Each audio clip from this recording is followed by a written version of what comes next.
filling up. Wicked ways are coming undone. Every eye is looking out for you. City lights are burning out. Freedom song is ringing loud. Dead men waking up to the sound of you. And all our hearts can sing. All our hearts can sing is make a way for, make a way for, make a way for the King. The King is coming. Make a way for, make a way for, make a way for the King. The King is coming.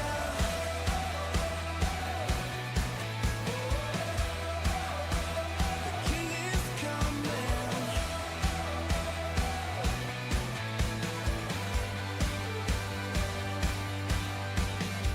Split the sky with your glory. Bring to life an awakening. Burn away everything that's not for you. Hear our voices crying out. We won't stop till the heavens come down. We won't stop till every knee bows to you. And all our hearts will sing is make a way for, make a way for, make a way for the King. The King is coming. Make a way for, make a way for, make a way for the King. The King is coming.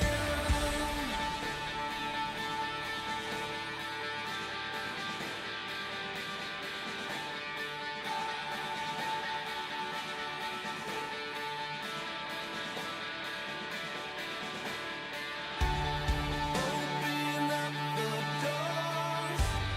Open up the doors. Open up the doors. Our King is coming.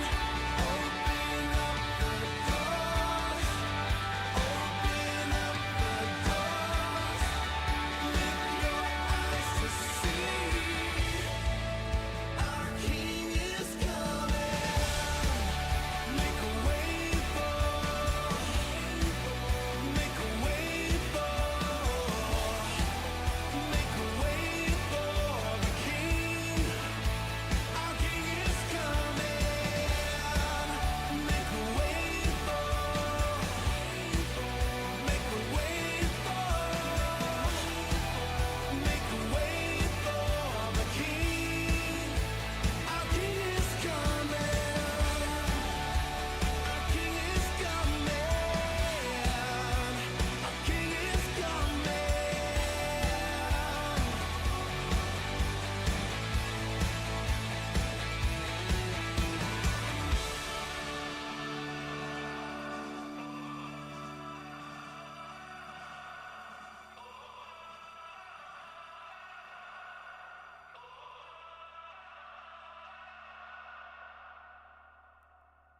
Welcome to the Missouri Freedom Initiative. It's Saturday night. It's about 7:30. It's about a minute early. It's 7:29 p.m. But it is the 1st of June. And gosh darn it, guys, the year is flying by fast. But you know what else is flying by? The U.S. national debt. It's at $34,786 billion. They've really slowed up the spending here in the last couple, 3 weeks, I think.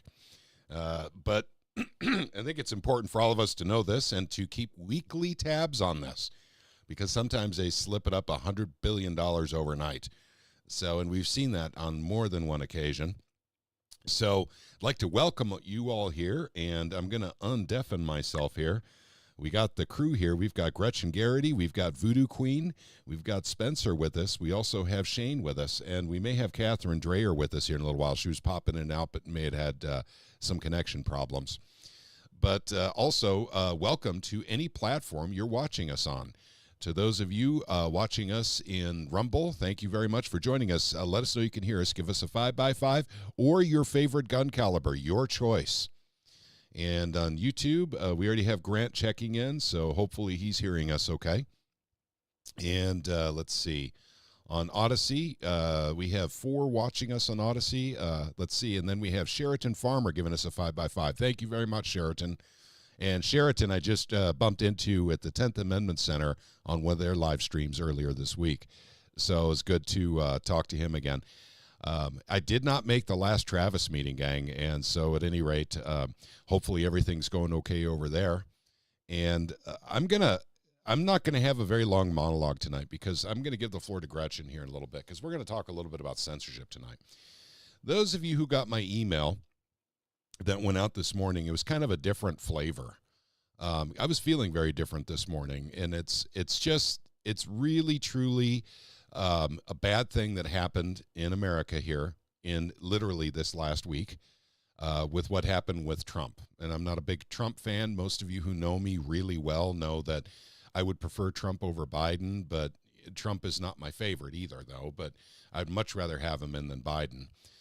But the fact of the matter is what they're doing to him is wrong, and it's direct evidence that we are falling into a banana republic right now.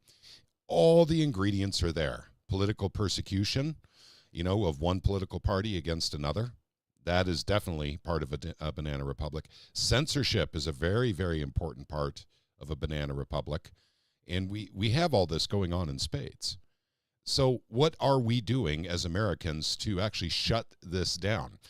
And my main complaint, in tongue-in-cheek, is that everyone's waiting on Trump to come in and save us, to save the country. I submit to you that is not enough because Trump can't affect your states. Your states actually have sovereign power that Trump wouldn't have access to as president. And your state is being infiltrated by communists, by WEF agenda folks, by, I'd say a whole host of bad actors. And we say banana republic, but we're going towards a form of communism called feudalism. But it's a banana republic as well. And it truly is up to all of us, no matter where you live in the United States of America, if you want to keep the Constitution alive, if you want the natural rights you were guaranteed just by being born, you're going to have to fight for them. And if you don't want them, if you do want the government to take over, if you do want the government to enforce your will and your values on the rest of the country, all you have to do is do nothing because it's doing that already. Now, I'm going to tell a small story here before we get started with Gretchen. And that's with the time that I spent up in Jefferson City for the last week of session. And even before that, there is one Democrat there, and I'm not going to say who it is. But this person has been on my radar for a while now, since 2020. And a Democrat, and he's in the House. And he basically, not basically, I use that word too much. He admitted to us he was a Marxist. Yet he's a Democrat in the House, in the Missouri House of Representatives. And so they're being emboldened by literally starting to admit that they're Marxist. And it's not all of them, by the way. It's just one that admitted this to Daniel and I. So Daniel and I were both there for that conversation. So it wasn't just me. And this conversation was a very, very big eye-opener for both of us because we always felt that Democrats were too afraid, too timid to admit that they were leaning towards communism, Marxism, banana republic stuff, enforcing their will on others through, unfortunately, through the arm of government. And this is what we're facing in this country right now. This is why we have to start doing something at this point with our states. Because this man has nothing to do with the federal government that I speak of, this Democrat man.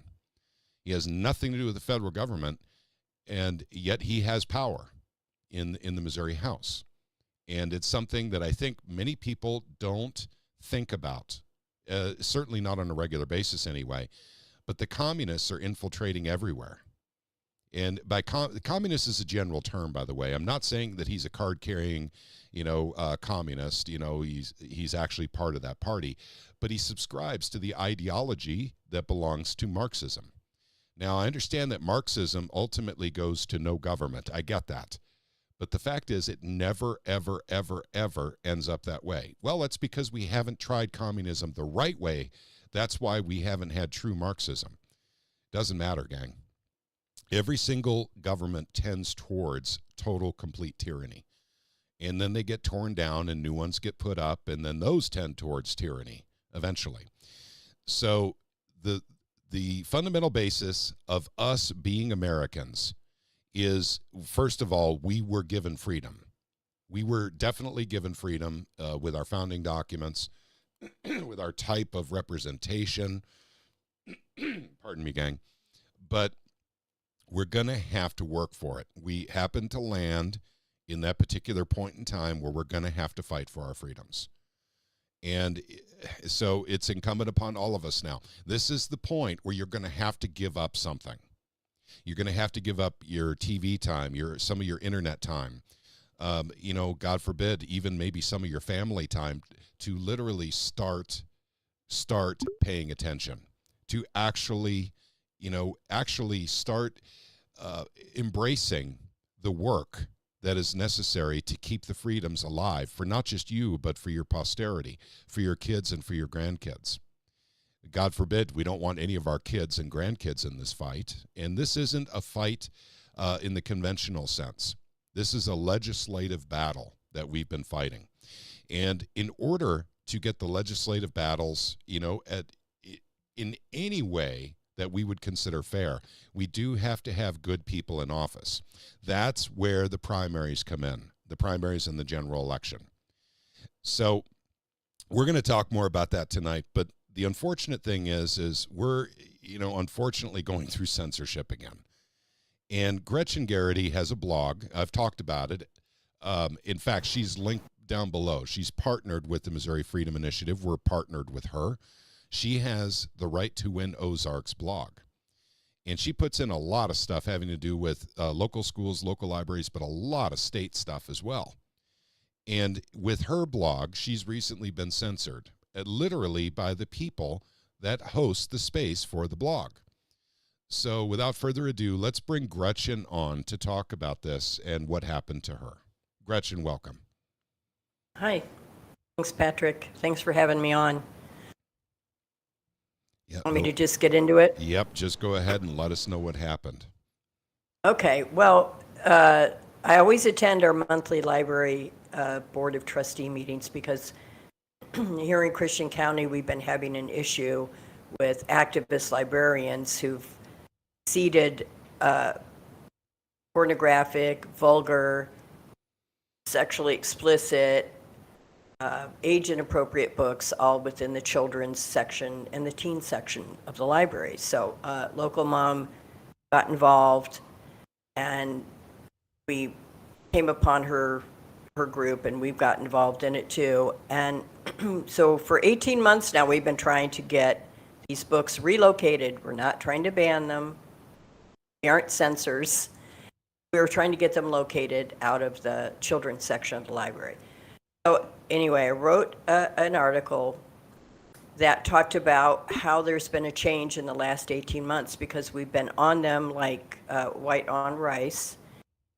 And so what the library's been doing, their catalog system, they've been hiding the search results. If you do a keyword search for like transgender, a year ago you would get 93 books, and the first 60 of them were children's books, literally. But they've stopped doing that because they've been getting so much blowback. So what they've done is they've reconfigured the software. It's the cool catalog system. And they reconfigured it so that the first few books that come up are actually anti-transgender. They're scholarly books that talk about the issues with it. And around 40 books down, you start to get into the children's books. And I also, so I wrote an article about that. I noted 2 books that I had found that are in our library that you have to understand the publishers are in this too. There's 5 or 6 big book publishers, and they put out dozens of these books every year. And they've gotten smarter and smarter too. So they put all kinds of really beautiful illustrations, and they'll have a plot that doesn't seem to include anything like that, but you're halfway through the little board book for the 3-year-old, and all of a sudden there's gender pronouns and all kinds of silly, just the most ridiculous indoctrination stuff going on. There was another one that was also in our library that details a young boy who lives a very flamboyant nightlife as a cross-dresser. You'd never know it from the cover. Looks like a little boy and a little girl are in love. It's not. It's so everything is hidden, okay? They've dumped the Dewey Decimal System, so there's no kind of cataloging and categorizing books. They go by alphabetical in the libraries now, so you can't tell unless you know who these authors are. You don't know where these books are in the library. You have to basically go to the ALA, the American Library Association, and find their rainbow book list, or get on a distro of a queer book club or something like that in order to figure out what's going on. So these books are seated all throughout the library. They're grooming children. It's out and out grooming. It's part of the ALA's Marxist indoctrination. Here we're talking about that, Marxism and communism. And so I basically just wrote a short article that detailed what was going on, published it, and around 4 a.m, I got a text from my daughter who said, "They pulled your article." And I said, "What?" She said, "We got an email and they had pulled the article." So I went online to look, and they said it had violated their community standards. It was hate speech. That's what they were saying. It was hate speech because I was opposing the indoctrination of young children and asking for books to be relocated. And so I went to their policy, where they actually, part of their policy actually reads that they oppose grooming of children. Okay. Interesting. Oh yeah, I mean the hypocrisy is just unbelievable. So that one of the articles I put in the Gilded Chat there details their censorship policy, and so that's my latest instance of being censored. I've been censored on Twitter many times. I got kicked off with Trump back in 2021. They let me back on when Elon bought it, but they never gave me my old account back. I lost everything. And so well, it's real. It's real. It is real. And actually, I've had a conversation because I spent a lot of time at the Capitol this year. Had a conversation with a Democrat up there where they said that that's taking away the First Amendment right of children to take these books out of the library. What I said to this Democrat, and I'm not going to give names, okay? But that's a real conversation I had. One day we should give names. I think we're getting close enough to getting names. I think we should too. Is particularly with the one that is overtly Marxist and actually admitted it. And so, and yet he's in the Democratic Party and he does have some rank. But when I had this conversation with this Democrat and I said, well, what about free speech? They say, there's limitations on that. For instance, you can't yell fire in a crowded theater. That's the example given. Of course you can, but you could cause a lot of damage, a lot of accidents, if you do something like that when there is no fire. And so what do you say to that? And they said, well, that does not take away from your First Amendment rights. And I said, no, but you understand here that this is damaging children. They said, no, it's not. Okay, we had a fundamental disagreement. We couldn't get across this. I say it's damaging to children to show them pornographic material and to give them access to sexualization, materials that are very sexual in nature. I think that's very damaging to the psyche of children. This Democrat did not agree with that. They thought that was okay, and that's within their First Amendment rights. So therein lies some of the problems, and this is an ideology that not all people share. That's but the thing is a parent, it's your job to protect your kids from this stuff. But if it's in the libraries and if it's in the school libraries as well as your public library, it becomes very difficult to protect your kids from this stuff. So It's nearly impossible because those books are on every shelf, in and among different kinds of books, and you would have to literally stand over your children as they're at the library and inspect each book. That's how hard they've made it to keep your children safe in a public library, at least here in Christian County. In fact, the amount of books that we have in our library that are bad are comparable to St. Louis and Kansas City okay. public libraries. And this is a concept that I'm, once again, I'm having my hard time wrapping my brain around this for some reason. Okay, so conservatives are being censored over things like COVID, the election frauds, these sorts of things. We're being censored. I mean, I've experienced it. You have, Gretchen. Many of us have. And have accounts shut down because of it, literally shut down. And when we say we don't want pornographic material shown to kids, all of a sudden the Democrats shove back and say, well, that's free speech. You're censoring. And so there's nothing in the Constitution that gives children the right to be exposed to that kind of stuff. Right? Agreed. I'm going to throw out there too, when it comes to the whole fire in a theater thing. Yeah, you can say fire in a theater, and it could either result in absolutely nothing, or if you cause a stampede, you're physically causing someone problems. So it's not the fire in a theater that causes it. It's the fact that you cause a stampede.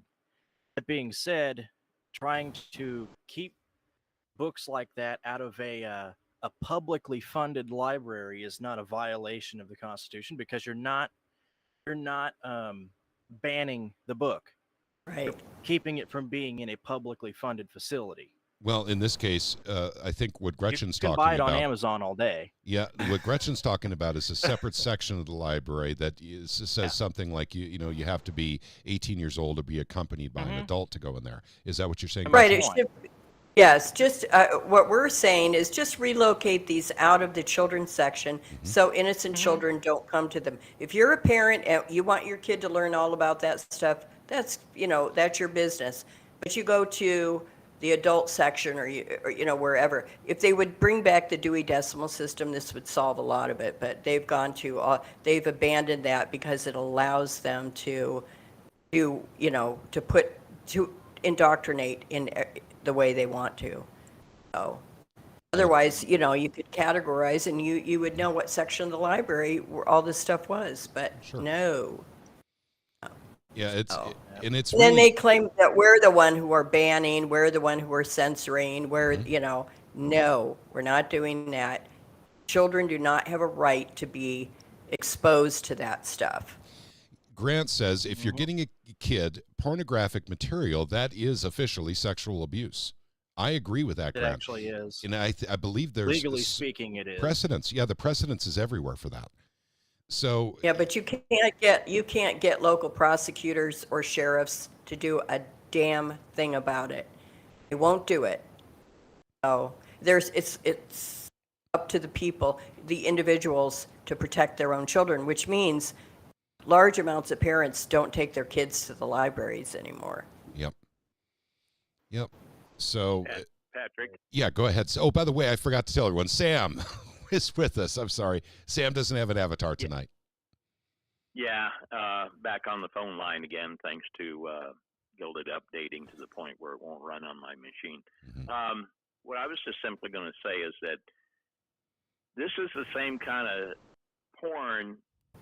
I mean, look at how many people are supposedly prosecuted if there's even the appearance of porn in their home, and yet the same system will allow this stuff to be in libraries and everything else. And I'm not endorsing people, showing porn to their children or pornographic, having pornographic pictures of children or whatever. But I'm just trying to highlight the hypocrisy here.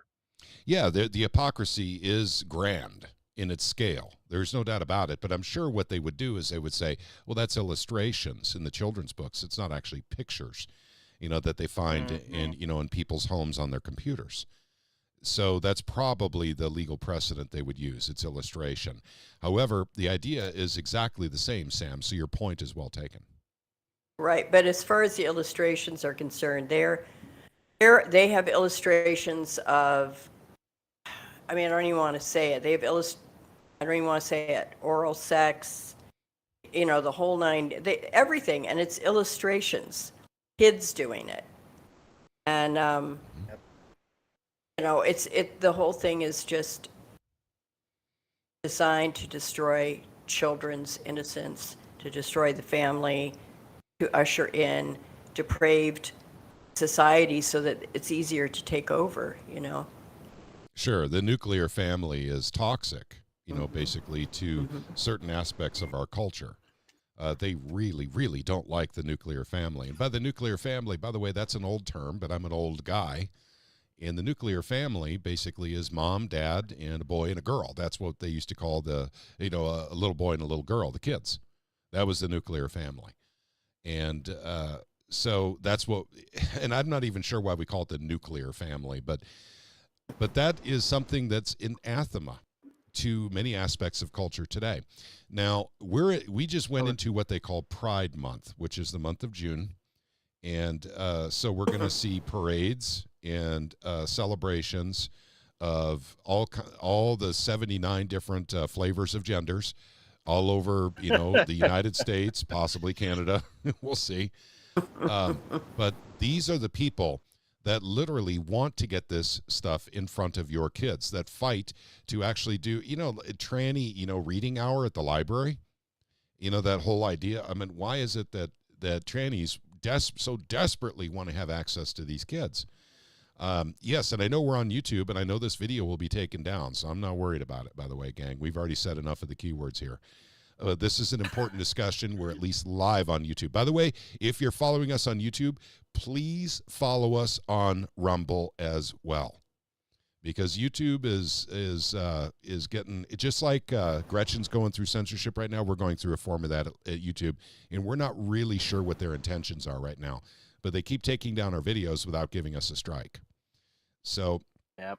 At any rate, there. Yep. So please follow us on Rumble. It's right down below in the description section. Very easy to find our Rumble channel. We're also still on Odysee, even though that's not our main platform, but we will still broadcast there. And of course, we broadcast on Twitter right now. But I don't know what to say about all this, because when you have a segment of society that is absolutely desperate to get this subversive material in front of kids, you kind of think to yourself, we kind of hit the end of the line here in our culture, in the empire, if you will. It's not enough that they brainwash everybody with the mainstream media and with the public schools, with anything else that's out there. But it's not enough that we brainwash them. We also need to emotionally damage them, psychologically damage them. And, to the point where it'd take years and years of therapy, I'm sure, for them to undo some of the damage that's been done. But there are certain people, and I hate to make this a left paradigm thing, but it seems to me that there are a lot of folks on the left that don't mind damaging kids, that it seems to be part of their agenda to damage the kids. That's what they want to do. Well, I would say the vast majority. Are you getting it back? Yeah, that's okay. That was Catherine. She muted herself. Oh. That was me. I always have the feedback. Okay. And now I forgot what I was going to say. Okay. That's middle-aged, old age. Well, go ahead, Catherine. Are you getting the feedback? Nope. No, you're it's the good only now. one talking. Good now. We're good. Okay. The only one talking. We're good. Okay. I don't know if you've heard any about what's happening out in St. Charles County.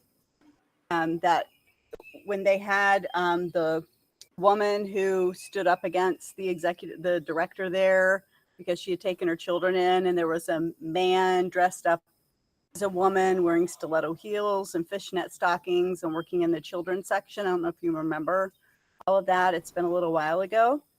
But the most recent event, because my neighbor and friend, she works or worked at the St. Charles County Library at the one that that man who dresses up as a woman is at.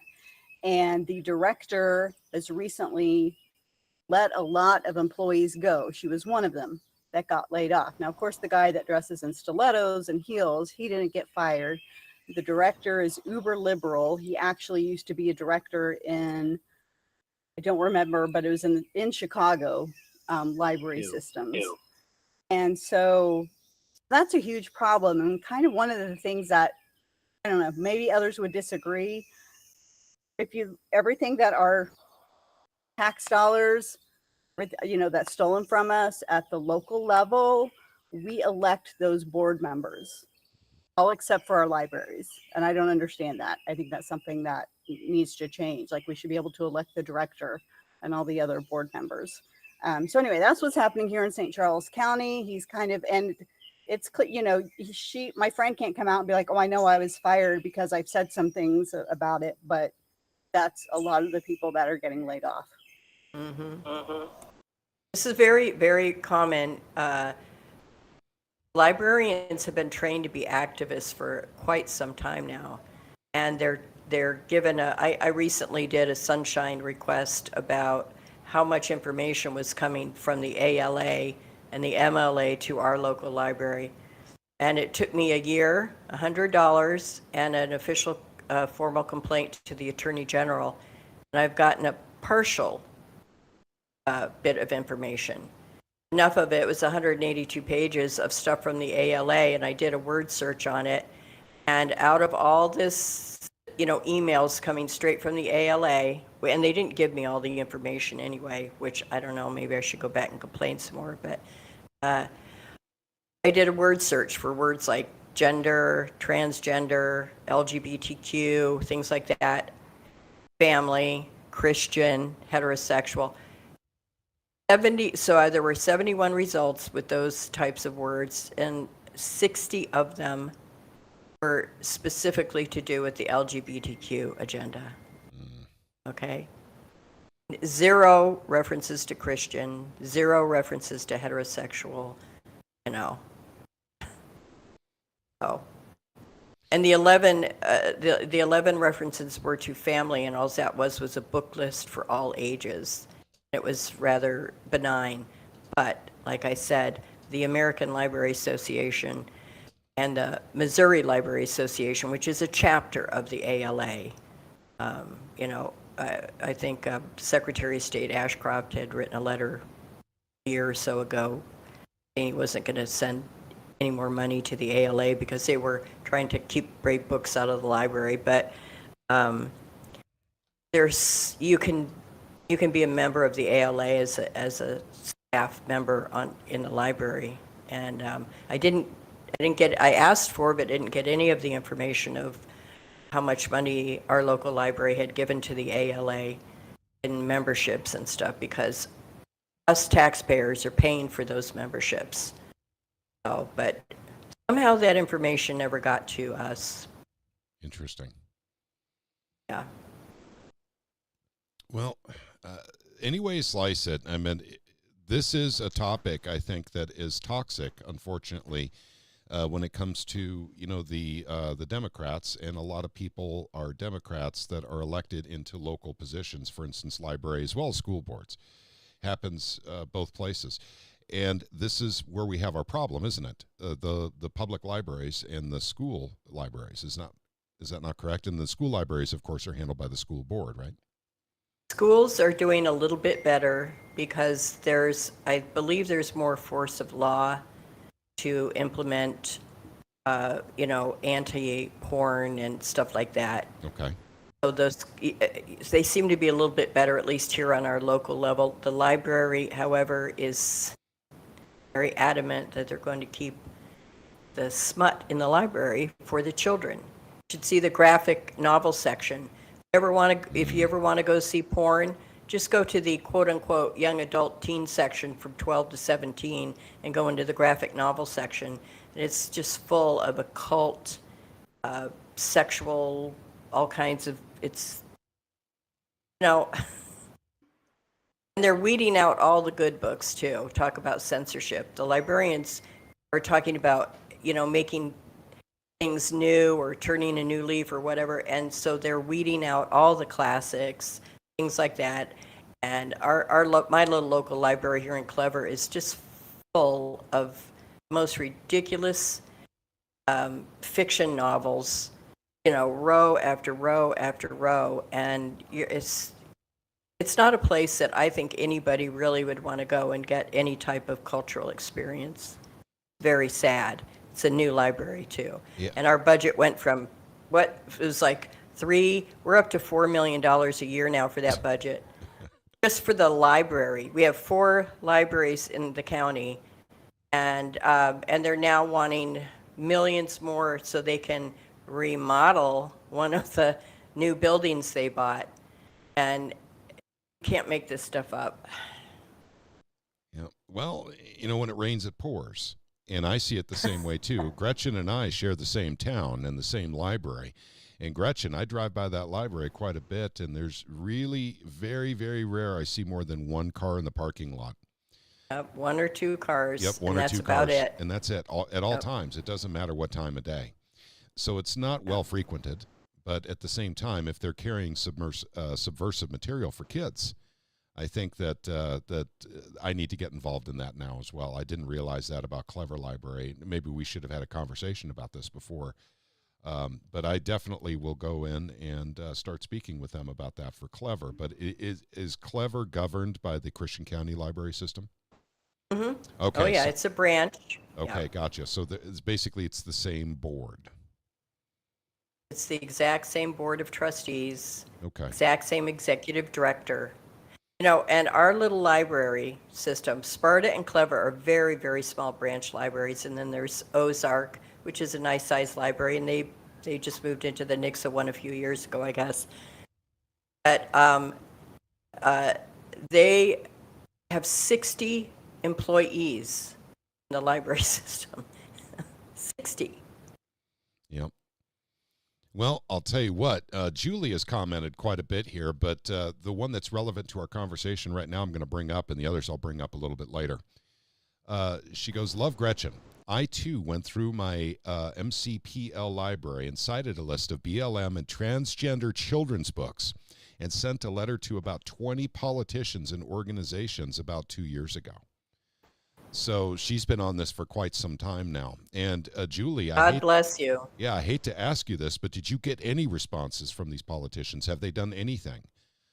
Did they let you know what their plan was, if they were going to speak with the library boards or anything relevant that they could have done about it? And by the way, when a politician goes and speaks to a library board, actually that carries weight.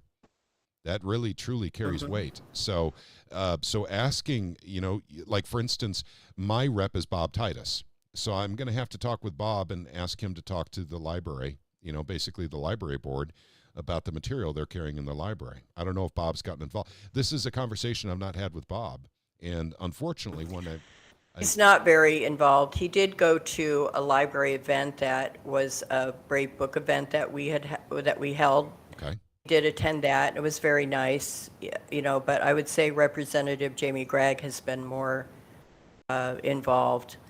Our commissioners did get involved, and our commissioners took up the slack, and we've been able to get 2 new Board of Trustee members, 1 more, and I think we'll be able to make some changes. That's really getting involved on the local level.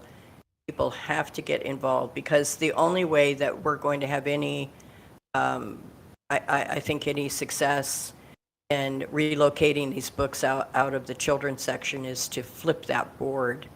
And the county commissioners took over.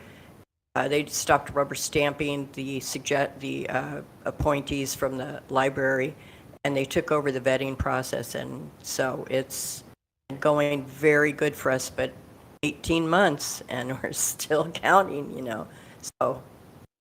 Yep, I hear you. Well, I think, and by the way, Grant has a question for you, if you have the answer.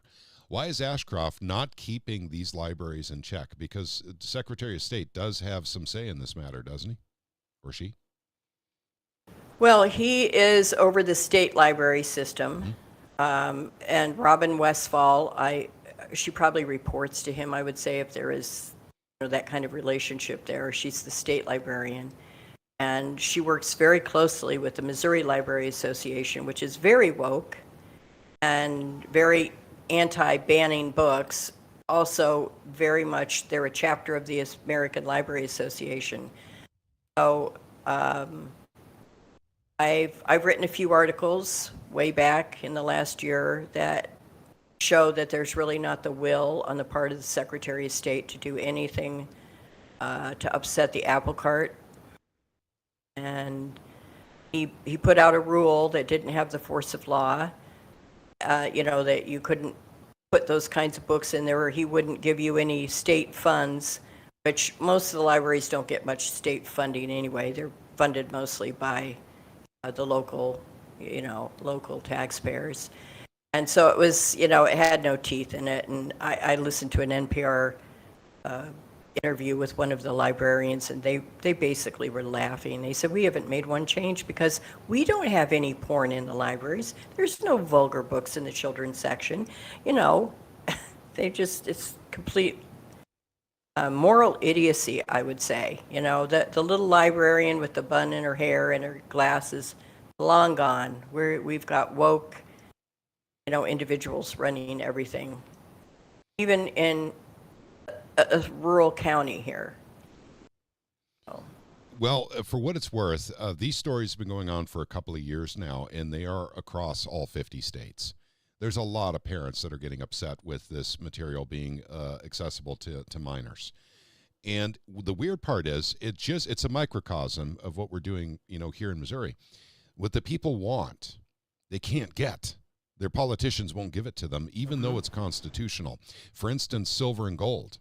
They wanted, IP reform. There are certain things that the people wanted, but we couldn't get. We're going to go into that tonight as well, because that goes into the primaries as well. But I think it's really, really important for everyone to know what we're talking about, what we're dealing with here in Missouri. You're probably dealing with in your state as well. But the problem here is, as we're trying to deal with these issues, people being censored that are trying to deal with these issues, trying to force the hand of politicians or of library boards actually to do the will of the people. After all, it is a public establishment. And the problem from one perspective is, well, the government has final say because they're public libraries. But the fact of the matter is, there's already laws against this, and they're not following them, using certain criteria as these are illustrations and not photos. It doesn't cross the line into subversive material. This is something that young people go through.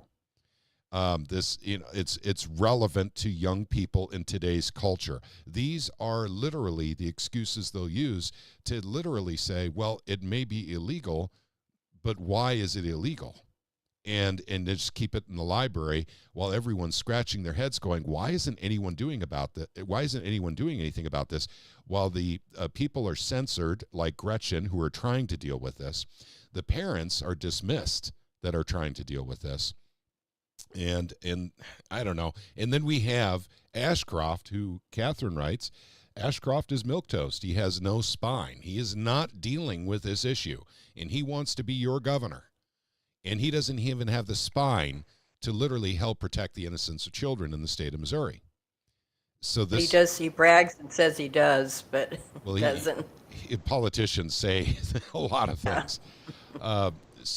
But the fact of the matter is, it is subversive material. It is in our libraries. It is in Missouri. It's something that we must deal with as individuals, because clearly the establishment won't deal with it. In fact, the establishment is protecting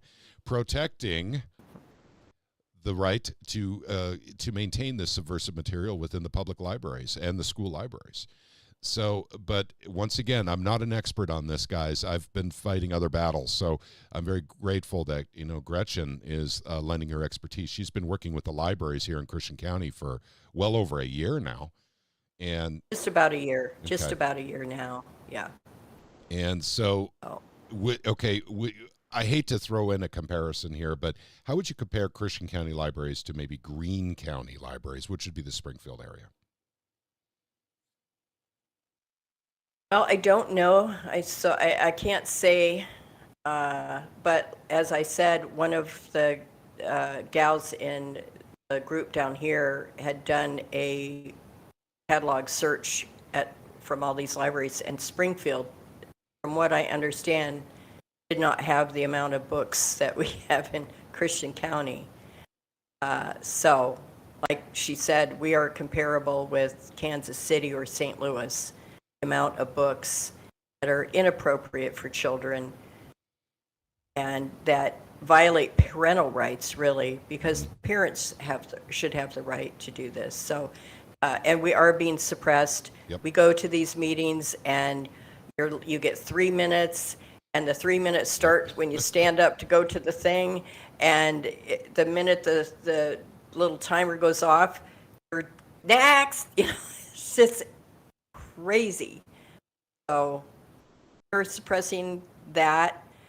They threaten to shut down meetings all the time if you are too vociferous, or they've now introduced police officers into the meetings every month because they feel so unsafe, and it's pretty demoralizing. Let's put it that way. To be suppressed like that from your right to speak out in meetings, your right to write about these things, and it's terribly demoralizing. To have something that you've written, you've taken the time, it doesn't violate anything other than a woke standard that they're implementing so that they can further suppress free speech. Yep. That's what they're doing. And we need to really begin to stand up and yell about that, I think, because people, they go, oh, it's hate speech. I'm sorry, but hate speech is free speech. Sorry. Yep. Sorry. Agreed. When someone says that, you need to reply back the most vulgar way possible. I don't give a flying. And that's one way of doing I'm kidding. it. No, that's the best Yep. way of doing it, because it proves to them that you really don't care about their opinion, as you have a right to do, to not care about their opinion. I agree. Amen. I agree. Yeah. So especially when it comes to an Be opinion, blunt, be vulgar. yeah, be blunt and be vulgar, especially when it comes to literally people that literally don't care about the emotional, intellectual health of your child. So we've said this before, and I don't want to start a different conversation right now, but we've said before in the Missouri Freedom Initiative that we've gone past the point. If you're able, please get your kids out of the public school system. It's probably best just to get them out and put them in private, homeschool them, charter them if you can. But the fact is, getting them out of the public school system seems to be the best way to go. And go ahead. Sorry. Go ahead. Am I making feedback? Just on that note, because as we were talking about the libraries, and I don't know if you're a homeschooler, and I'm a homeschooler, and I think back to when my daughter was little. She's now 23. Library was kind of the backbone of our home. Mm-hmm. That's where we would gather a lot of our materials for her.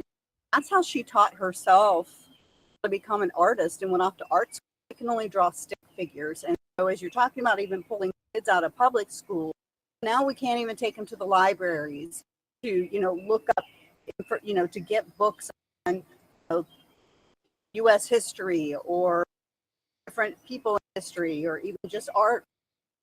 That's all of that. So it's really going to come down, and I think homeschoolers, as they're pulling your kids out of public school because there's all the crap there, homeschoolers need to really also be like, well, now it's over here in our libraries, and this is really used as our secondary resource for teaching our kids. Yeah, No, it is. Go ahead. Go ahead, Caleb. I was going to say, it sounds like communities of homeschoolers need to be pooling some cash and buying a bunch of books on Amazon, and get whatever discounts you can. Well, that's what I started doing because I never returned my books and my fees were so high, so I just started buying them anyway. Yep. That works too. And Yeah. and it's a weird thing because it reminds me of something that my grandmother out in California told me. She goes, "Oh, I remember the day when you could just drop your kids off at the movie theater, and it was Disney movies, so you don't have to worry about anything. You know, they wouldn't see anything bad, they wouldn't hear anything bad. It's just a Disney movie." And it was kind of the same mentality, I think, with my parents dropping me off at the library when I was a kid. Mm-hmm. Because I would be there Yep. for 6 hours because I needed lots of study materials, and I didn't want to bring books home. So I stayed in the library and used the books there, and that way I didn't have to check them out. I'm sure you guys have done that before too. And that was a safe place to leave your kids. But it does seem with the subversive material that's out there right now that some people want to groom kids in the library. So, and by the way, I'm talking about with literature. So I'm not saying that there's, necessarily that transvestites for reading hour, but you might want to look into that Oh, for your wait. local library. Oh, wait, Patrick.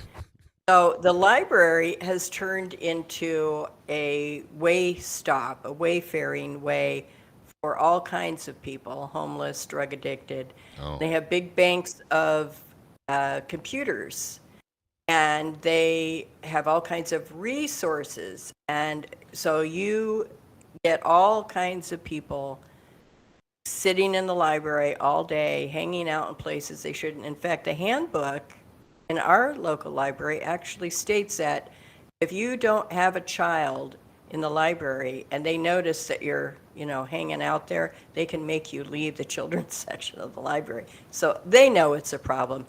It's a problem now. Those libraries are not safe for children at this point. So Yeah. And it's bad. it is It's bad and a disturbing indictment of today's culture, especially when you have people defending that position, saying it's free speech.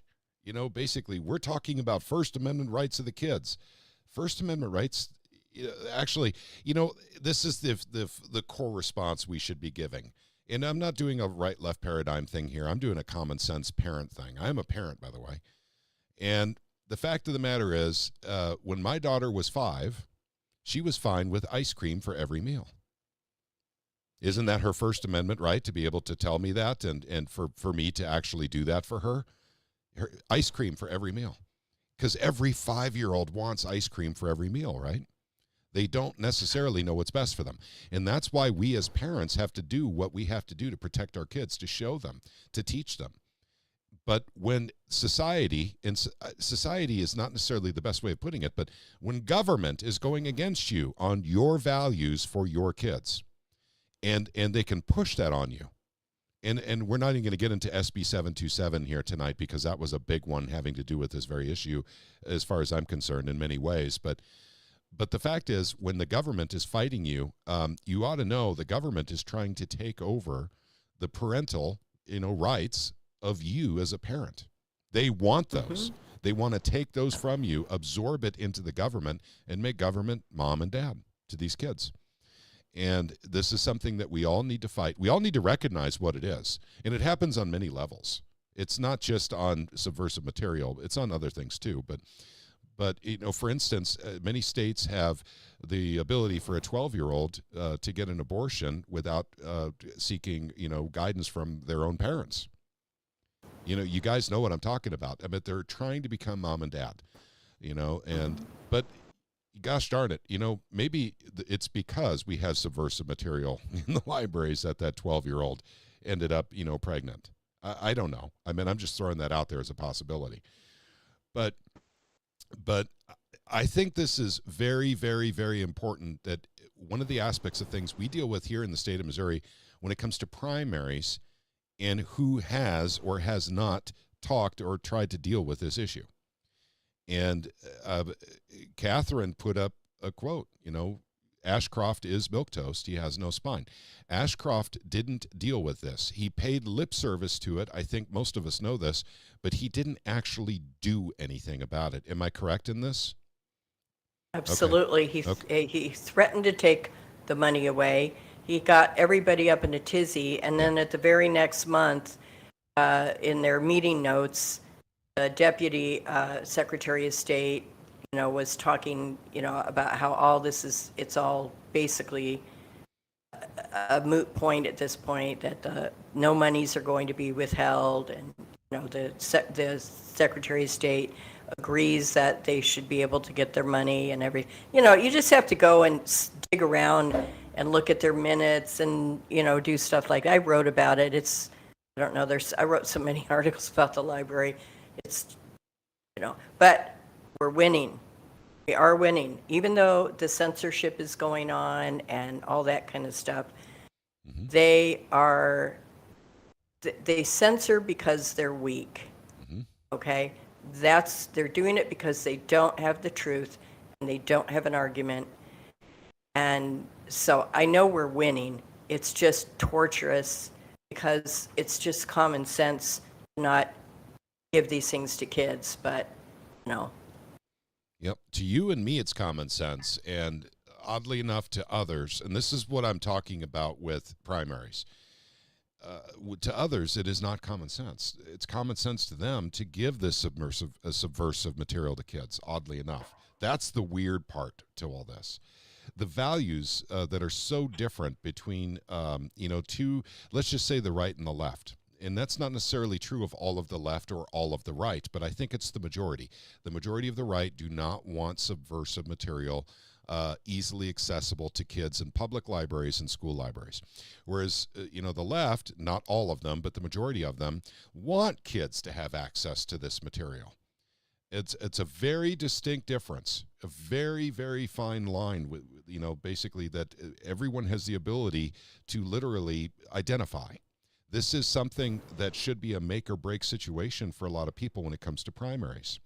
Now, does it mean that you should vote only Republican? No, not at all. I'm not saying that. I'm saying investigate this stuff. Who is actually actively trying to take care of the situation in our state, or more specifically, in their districts when you're talking about representatives and senators?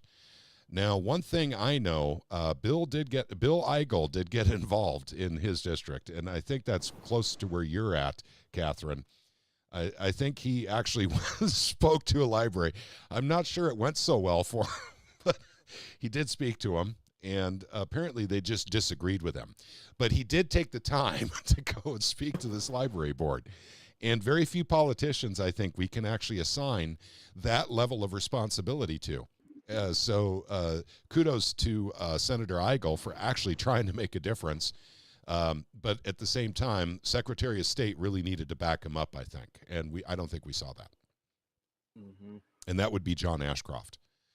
So, okay, continuing on with the regular conversation here, because the censorship is bad. And YouTube is a great example of that. YouTube is literally kind of the kingpin of censorship right now because it's under Google rules. And Google is pretty much writing the censorship rules. But it's also rigged elections and political persecution that make up the beating heart of a banana republic. And we have rigged elections. And yes, I know that this video will be taken down on YouTube, gang. I got it. So I'm not worried about what I'm saying right now. Because you're not allowed to talk about rigged elections on YouTube, by the way. It's in the EULA. But political persecution, we just saw this week with Trump. And as I've explained before, I'm not the biggest Trump fan in the world, but what they're doing to him is absolutely 100% wrong. But on the flip side of that, they have opened up the floodgates where they can actually go after Bill Clinton now, because Bill Clinton did have many illicit affairs outside of his marriage. In one of them, he scribbled out an $850,000 check for. And so maybe we can actually delve into that now, on Bill Clinton. Maybe we can go after George Bush Jr. for starting a war in Iraq where there were not weapons of mass destruction, which he claimed there were. That's why we went in there. And so we, unfortunately, we killed about 1 million people in Iraq for that lie. So, guys, go ahead. I was gonna say, here's something else too about the whole Trump thing versus the other group there as well.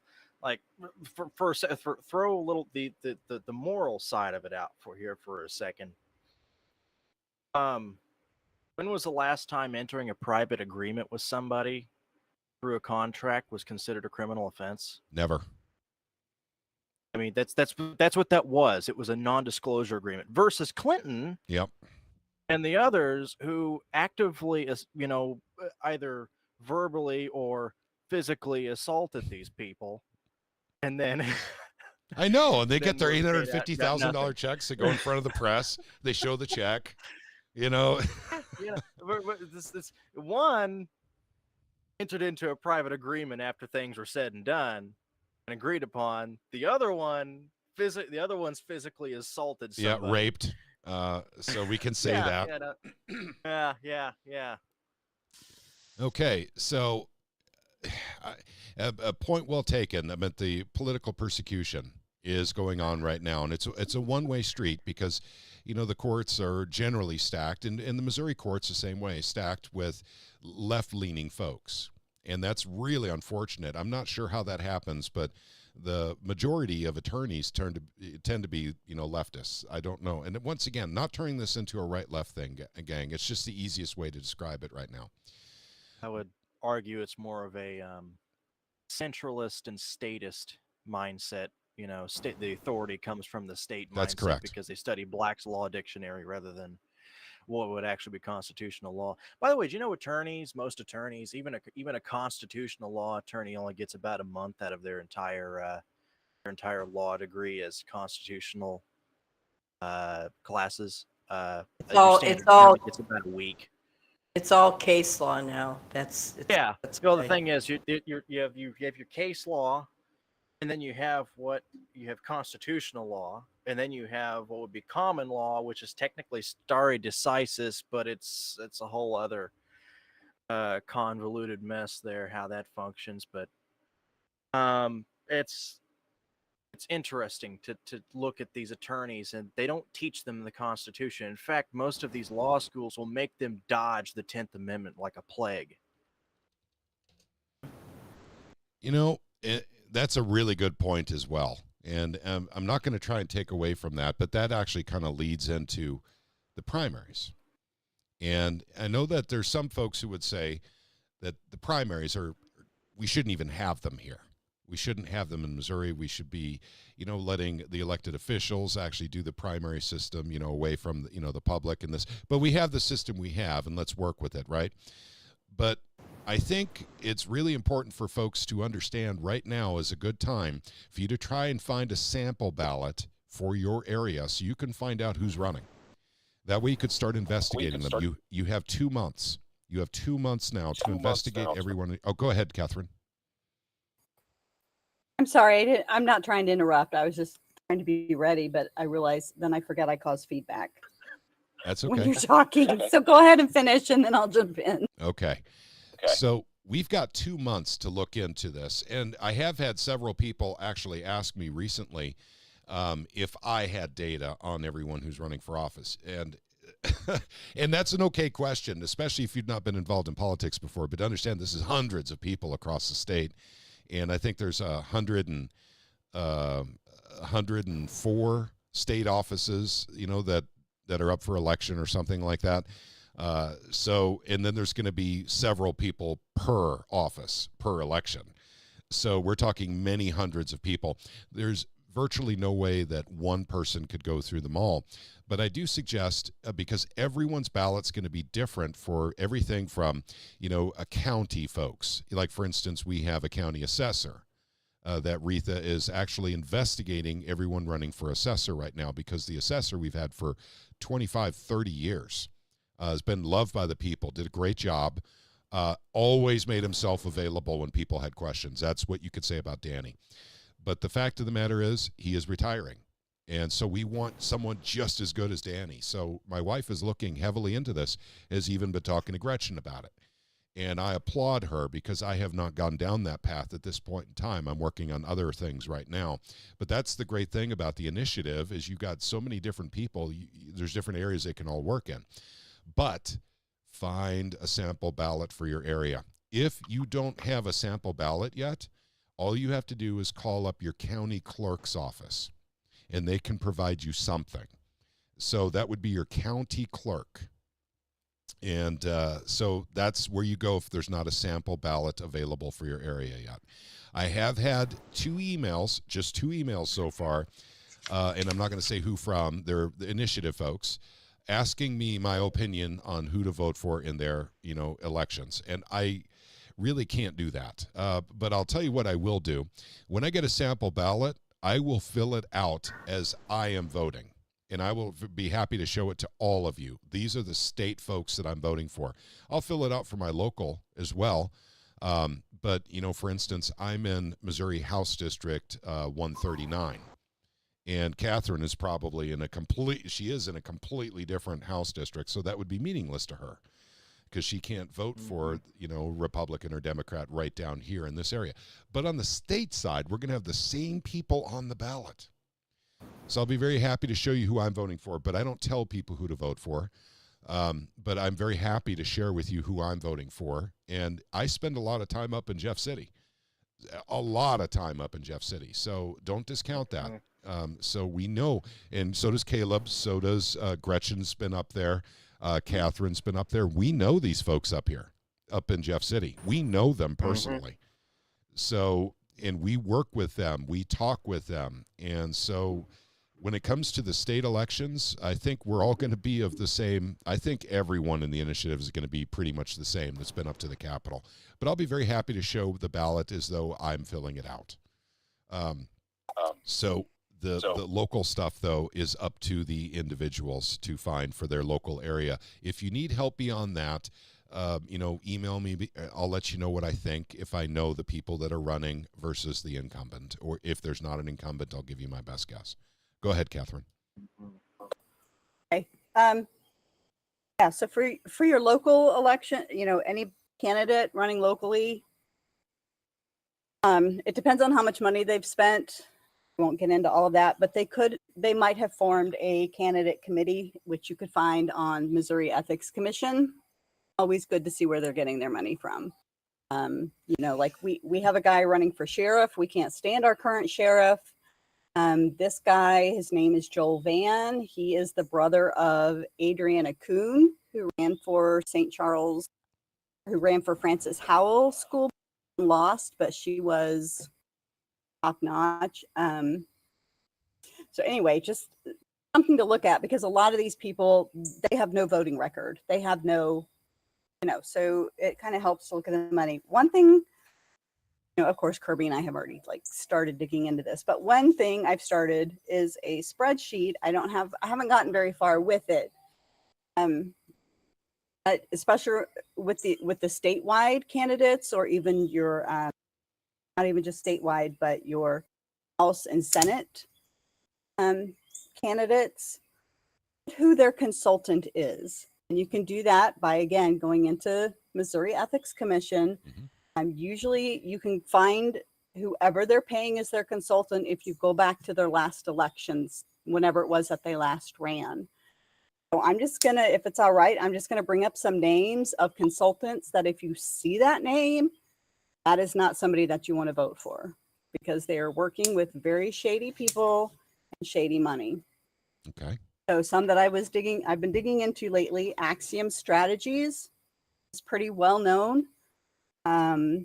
They actually, Anna Beer Sutton of Axiom Strategies is the executive director of the House Republican Campaign Committee.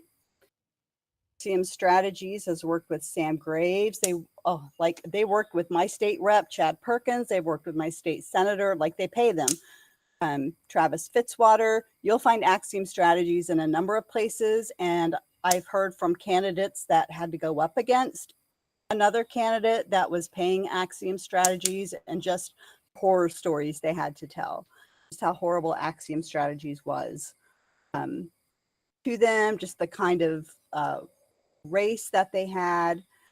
And I do find it interesting that they have somebody who is the executive director of the House Republican Campaign Committee. And of course, how do you become, you know, the Speaker of the House, et cetera? Well, you pay a buttload of money to the House Republican Campaign Committee.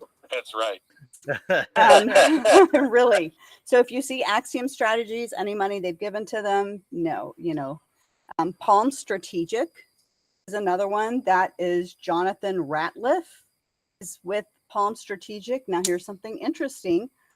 Ratliff was the executive director of the House Republican Committee House Republican Campaign Committee. And so it's interesting because if you go in and you look at the House Republican Campaign Committee and who they were paying, they were giving money to Palm Strategic for a management fee for director roles. So at one point in time, Jonathan Ratliff, who's the head of Palm Strategic, he was the director of the House Republican Campaign Committee. It starts to get a little murky and muddy, but it's just all nasty stuff here. And Palm Strategic, they work for Plucker and they work for Rowden. So if you see Palm Strategic as, yep. And what's interesting, okay, let me get to the next one. Atlas Strategy. You see Atlas Strategy as, you know, that they're paying money. You have to go into their expenditures.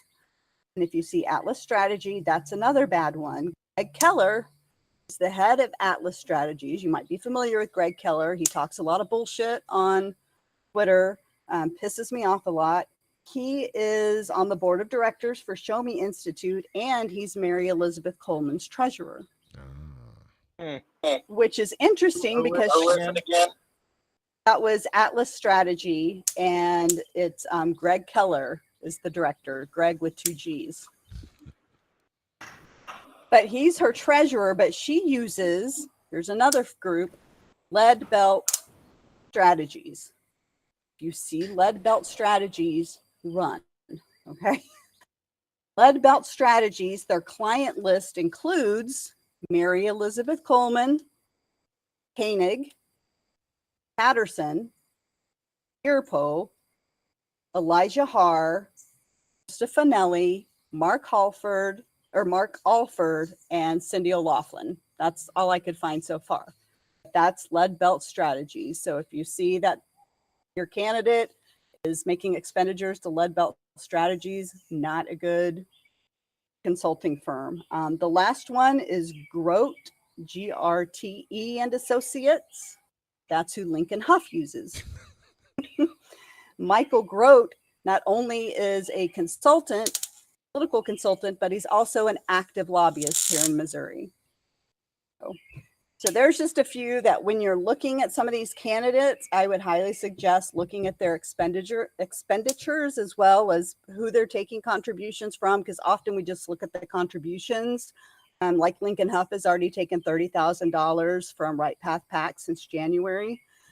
So we often look at that, but it's important to look at who they're paying to be their consultant. And so those are kind of the top 5 bad consulting firms. Well, to watch out for. I don't want to put you on the spot, but I've had quite a few folks in the initiative that wondering when Rogue Politics is going to put out a fresh video. We are we are in the plans of doing one this week. Okay, gotcha. Yeah, things have settled down with Kirby's Gymnastics. I've actually got lots of time when my husband, like, he's still at the hospital right now getting filled up with a bunch of toxins. But when he's home, he just does a lot of sleeping. And so Kirby's summer schedule will lighten up. And so we're planning, we were actually going to do one yesterday and it just didn't work out. I wasn't feeling well. We're hoping to get one done this week, and we want to look into, really want to dig into the budget, and starting with that One Health and the World Health Organization app that they snuck in there. Yep. 80-some million that we'll be paying for the World Health Organization of their One Health lab to be built in Jefferson City. That was not the United Nations. It's the World Health Organization. It is, and I think you're right. But it is. So that's he lies about everything. Yeah. So Lincoln Huff, the guy with the good hair running for lieutenant governor, actually lied to all of us about giving Missouri money to the UN. Oh yeah. It's like $78 million. So I think that's where we're going to start. Everything is done. We're like, we were very, very angry for a while and didn't want to talk about anything. It was like, like everything bad that could have happened this session happened. And so now we're like, all right, let's start looking into budget. We'll start looking into candidates. And so we hope to be back next week. For Good the deal. Yay! Yeah. Thank you. Okay, well, thank you for that. And actually, I think if you guys do a video about that, that could be quite helpful for everyone who is really truly investigating their candidates in their districts. Okay, yeah, we'll include that in our video. And I hope maybe by then I'll have even more information. Okay, gotcha. Well, I thank you very much for that. Thank you, Catherine. So the primaries, as we're speaking of right now, these are, like I said, these guys, it's not a tread lightly situation. I'm going to shout to the world what I find out about all the candidates in my area. Why not? Why shouldn't I? Why shouldn't I be able to actually investigate them and let people know what I have found? I don't tell people who to vote for. I just don't. I've never done that. I may tell you who's a bad idea to vote for, but I don't tell anyone, hey, listen, I'm voting for Bill Eigel and you should too. Everyone needs to vote for Bill Eigel. I don't do that. But I will tell you that I am voting for Bill Eigel, and I can give you very specific reasons as to why, particularly when it comes to his challengers. And we're talking about for governor of the state of Missouri. And gang, I want to talk about that for a little bit because this applies to every state. It doesn't matter what state you're in. If you have a gubernatorial election in this cycle, not every state does. Some will have it in 2 years. But if you do have one, please, please, please take that very seriously and investigate everyone who's running for governor, particularly on the level that Catherine is talking about. We're talking about PACs. We're talking about where the money is flowing from.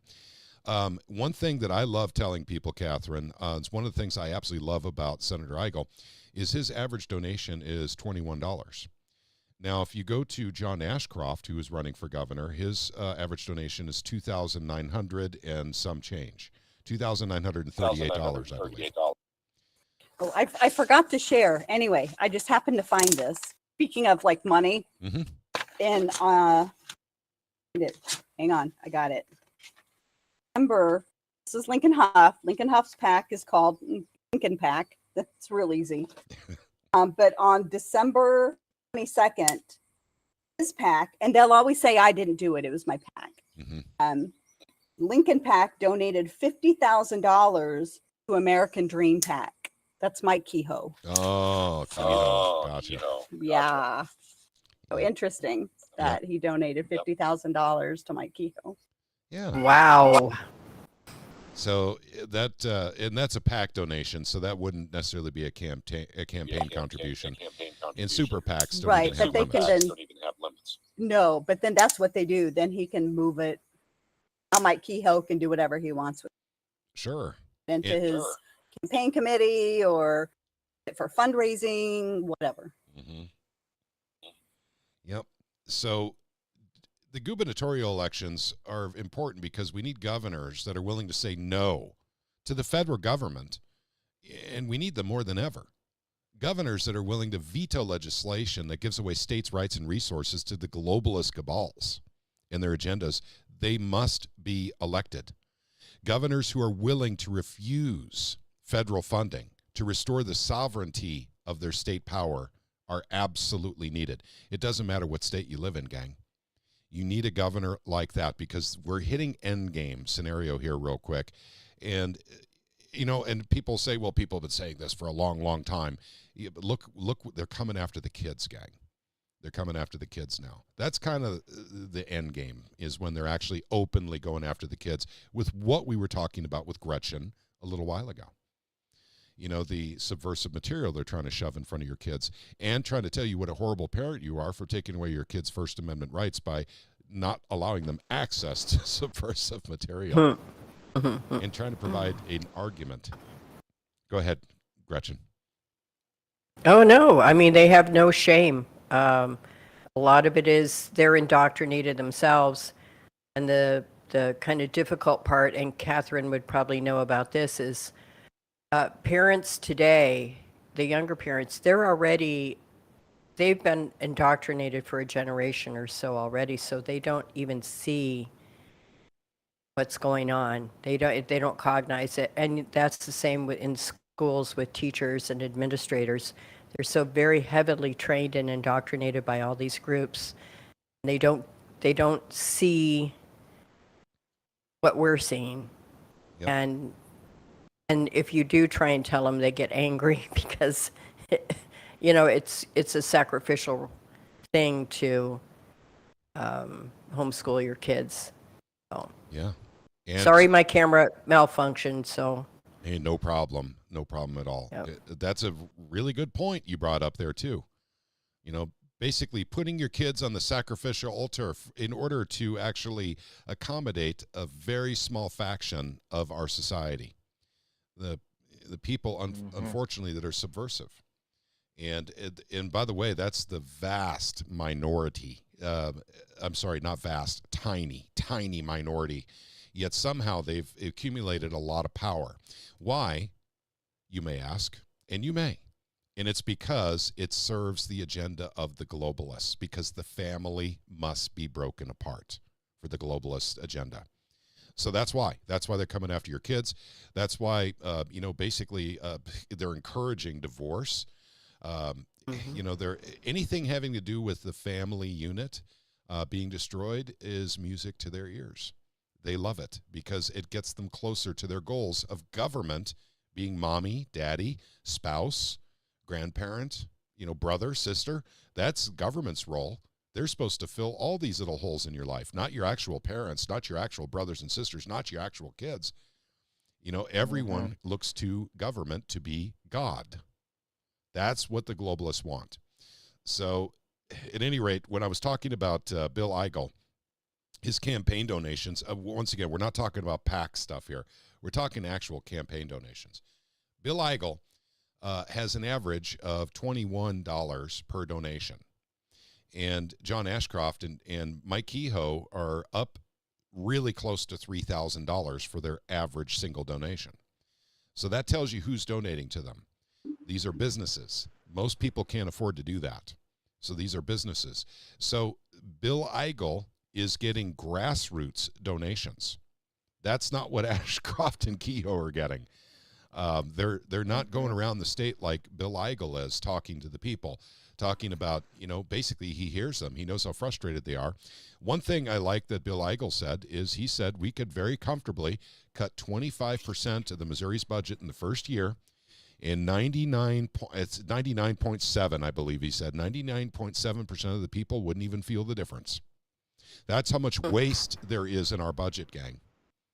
That's how much waste there is. Catherine and Kirby have proven this, and they only went through the first 20 or so pages of the budget to find $1.7 billion of waste. So that's all they had to go. And that was a thick budget. I don't remember how many pages it was, but I remember the thud when you dropped it on the table on that video. It was 2 large binders, so now we've got to print the new budget and do the same. Oh God! Yeah, fun. And fun, do a fun. comparison. We'll do a side by side. Do you guys get a government grant for paper and ink? Wouldn't that be nice? No. You didn't get any of that Democrat dark money, did you? Yeah, we're still trying to find our dark money. Like, where is it? I I'm don't looking know. too. I'm starting to dig in my backyard here. Maybe they left it, somewhere. But so far, that leads me to when they were accusing, the establishment was accusing the grassroots of being Democrats, of dark money. This is, guys, this is part of the censorship. it is. Suppression and things like that. It's character assassination. It's all kinds of stuff. And they were using the same tactics that we're always accusing the left of, and they were doing the same thing. Except we had proof. Yeah, so at any rate, I would love it if someone in the General Assembly will produce a photocopy of a check of $800,000 or something, showing, names, people that this supposed, Democrat dark money went to. Because we here in the grassroots, and we run in the same circles, we know each other. We're all scratching our heads and go, who got the money? They're saying Krista Finelli actually said on the House floor, we got money. So who took it? So yeah. If I had some kind of dark money, I got a couple of homesteads I've been looking at. So yeah, so I have a different RV. Yeah. So, if there is Democrat dark money floating around, I mean, a lot of us could really use it because we do all of this for nothing. None of us get paid to do this. And so at any rate, we can really use it. Security. No, don't take it to that level. So I don't want to consider Social Security Democrat dark money at this point. I think I'm not jaded I don't enough. know. If you talk about where it came from, Yeah, FDR. I know I'm teasing. I don't know. I'm teasing. I'm teasing. So It's borderline. it's borderline. It's almost crossing the line. FDR, Yeah. FDR created that. But the thing is, we're all forced to pay into that dark money pot. Yes, we so- are. Yeah. But it is disturbing to see that, basically when conservatives will start going after the grassroots, the conservative grassroots. And so some of the conservatives were told this. Some of them know that it's a lie, but they still pass it on. For Krista Finelli to say it on the House floor indicates a lack of character on his part. So that's what I could say about Krista Finelli. He's lacking character. He knows that's a lie. But Did you hear? And I'm sorry, during Senate Bill 727, he actually said this. Our job is to find a way to make laws. That's what he said. just to find a way to make laws. I have it in a clip. Kirby, I'm like, Kirby, can you make a little video, a little clip of it? Oh, she already had it. Yep. Good thing on a YouTube short. Okay. Yep. I think stuff like that is gold. For instance, we still have the clip of Meredith talking about Nazi gold on the House floor. His concerns about Nazi gold, Confederate gold, and MAGA gold going into circulation in the state of Missouri. So, yeah, you'll get nuggets, once in a while. But for the dark money, that was started, once again, by Scott Fawn. And that was directed, I believe, mostly at Rogue Politics. Oh, yeah. Tim Jones went along with it as well. He started going after so people opposed to grassroots that were opposed to the whole school choice bill. Yep. Saying that, calling them communists. Yeah, but these guys were receiving enormous amounts of PAC money to go forward with SB 727. And in fact, I do believe about $2 million or so dollars so far that has been found that was paid to politicians in PACs. This wasn't campaign contributions per se. This was PAC donations and super PAC donations. Plocker himself received $205,000 in PAC money to forward SB 727. I can't remember the amount of money he got from the Missouri Realtors Association to stop IP reform dead in its tracks. And that was reported on also in 2023. So there's PAC money flying around, gang, but there is no Democrat dark money going to the grassroots that we're aware of at this time. But we love to bring it up because that's something that they keep talking about all the time. If they could see my 21-year-old Saturn, with red tape on it, to cover up some of its battle scars, they would know that I'm definitely not exactly swimming in money over here. But the fact their problem is they can't buy you, so they have to put their little fantasies that they would like to. Yeah, I suppose they do. It makes sense. From their perspective, they have to provide a reason to their constituents why they went against their own constituents. And they're going to say the grassroots are all paid off with liberal dark money, and therefore we found out about it, therefore we went against them. And that's literally what the story is all about, is to explain to the constituents why they voted against what their constituents wanted. Hey, guys, I know you're emailing and calling me saying vote no on 727, but I got some inside information that all the conservative grassroots in the state of Missouri collectively got an enormous amount of Democrat dark money to literally go against this bill. So that's why I voted for it. Yay. Vote for me. Yeah, well, the really, really funny part is they were going on about how you want to destroy the public schools and this and that and the other. Let me tell you, that's what 727 is going to do. Yep. It's a private takeover of the public school system. Yep. And it's going to destroy the public schools. So it was projection. What thou see, that thou be. That's what they did. Yep. And I want to say KCRich is reporting here on YouTube. Every time I turn on I-70, I have to see a big billboard sign of Lincoln Huff for lieutenant governor. Oh, dear God. You know, we just talked a Let's little. see. Go ahead. Anyway, Carry a sorry, bar but bag. it makes sense now. Well, so he's running for lieutenant governor, and he's giving $50,000 at Kehoe. They've joined forces. Yep. Something to watch for. Sure. But we were just talking about, the psychological and emotional damage being done to kids in the libraries. What about people that have to drive by this billboard? So is there a state fund? Because honest to God, what's going to happen is they're going to see Lincoln Huff's perfect hair in that billboard picture of him, and it's going to cause envy all over the state. That no one else has hair as perfect as his. And by the way, if anyone in the grassroots runs into Lincoln Huff, the most important question you can ask that man as he's running for lieutenant governor is, what the heck does he use on his hair? What are the products he uses? I think that's an important question. I don't think it's ever been asked. And you know what? Scott Fawn, if you're watching, this is the perfect softball question to give Lincoln Huff. I swear to God, you will actually get a lot of airtime if you ask him that question and he gives you an answer. So for Scott Fawn, I'm giving you some nickels worth of friendly advice here, buddy. Yeah, I'd like to know, because you can measure the humidity with my hair. Yeah, exactly. Me too. Yeah. Okay. I kind of combed mine back a bit, but it was. Yep. Yeah. It curls up in the humidity. And I want to get back to a couple of questions Julie A. had asked on YouTube. They weren't pertinent to the discussion that we were having at the time, but Julie's asking, are there any grassroots organizations that are focused on cutting taxes and getting rid of lobbyists and PACs? And I could tell you from the Missouri Freedom Initiative point of view, we have tried to cut taxes for 2 years in a row. What we desperately tried to do is get rid of sales tax on food in the state of Missouri because it's a regressive tax. It is quite possibly the best tax to get rid of in the state of Missouri. But we also supported for 1 year getting rid of personal property tax. Now, the reason why we stopped trying to do this sort of thing is we realized Plocker was not going to allow tax cuts on the floor of the House. It's that simple. It's really true. You can get them through the Senate all day long. They will not get through Plocker's House.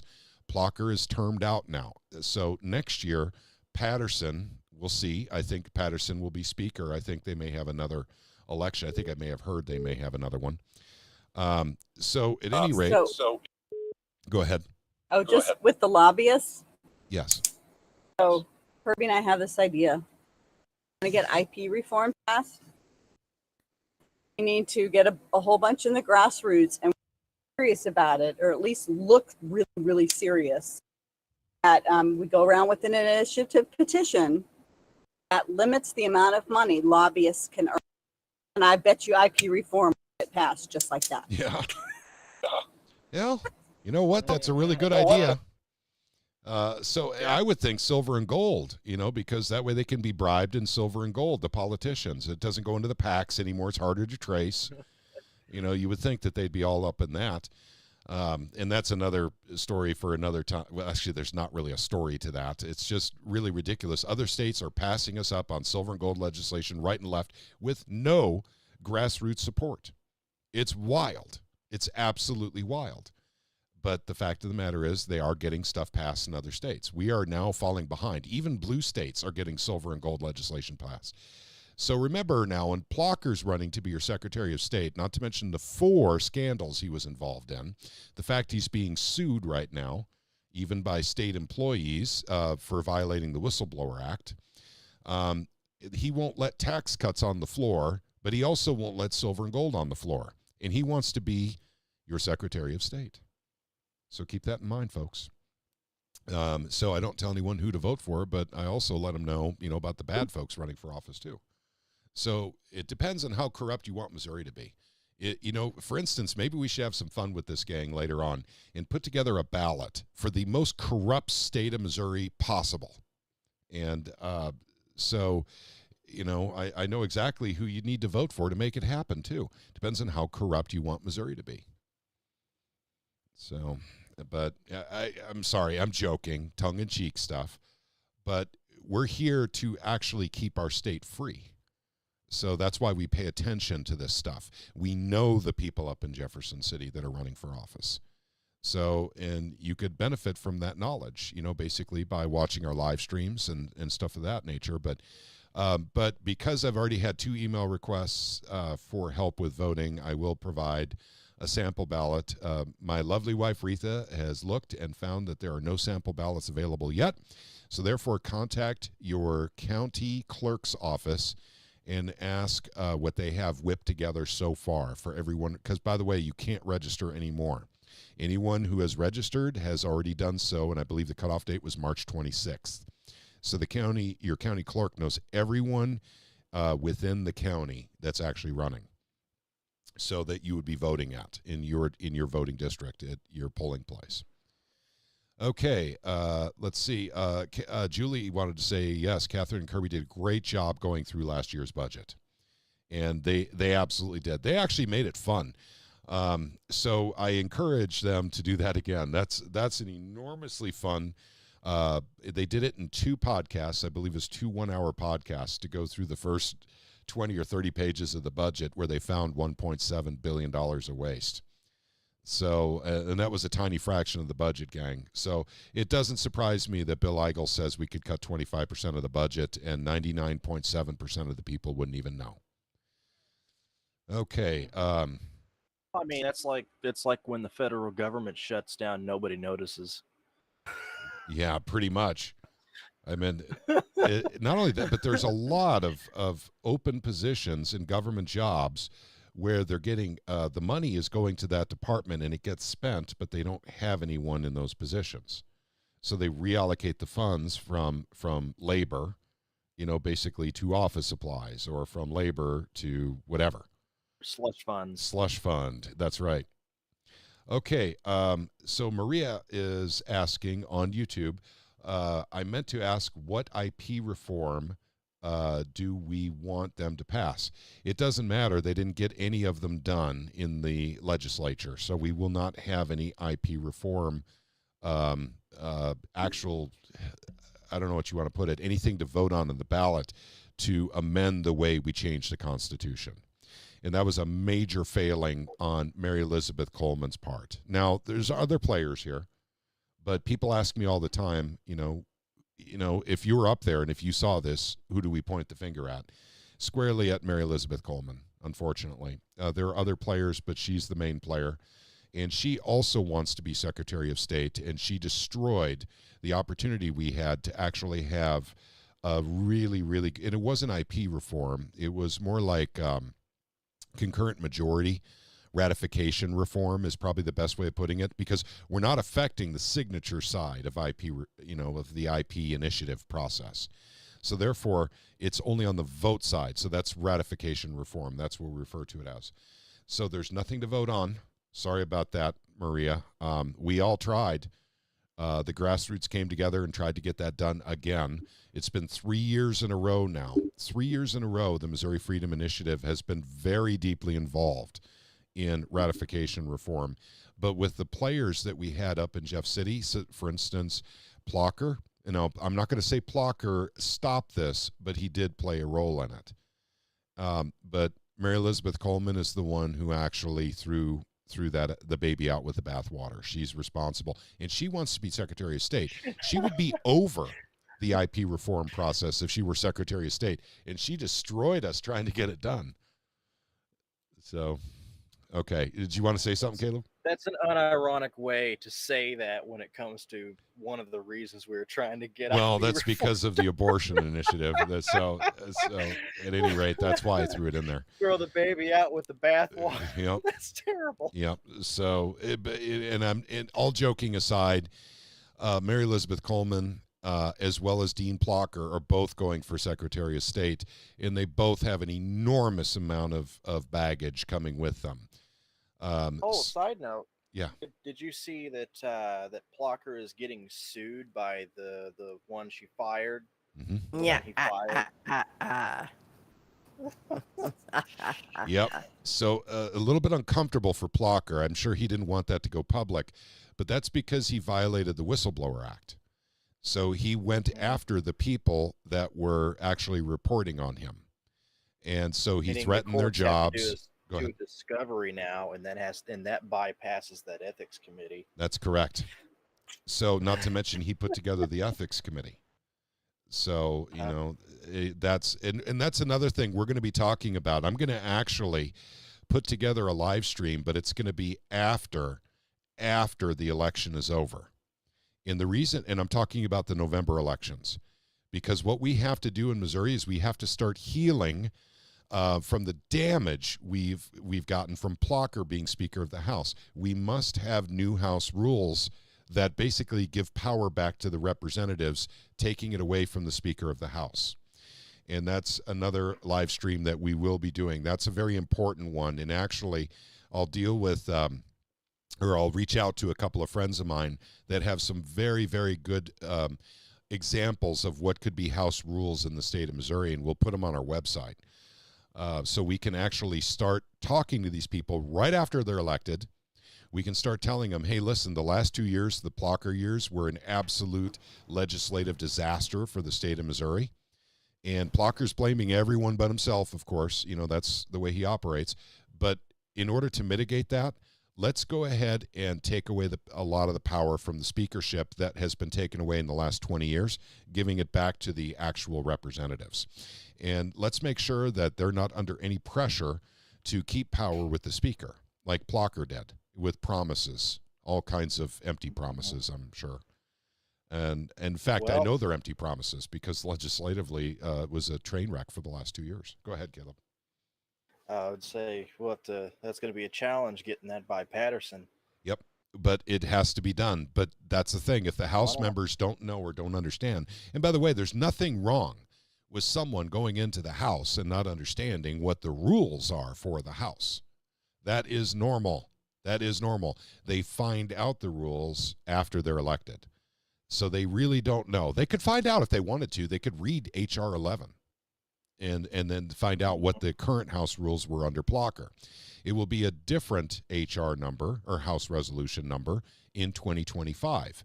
But we have to make sure that they understand where Plocker went wrong with the House rules that they agreed to in 2023 that caused the legislative train wrecks that we saw in 2024 or 2023 and 2024. So we can mitigate that. And so we have a lot of experience with that now.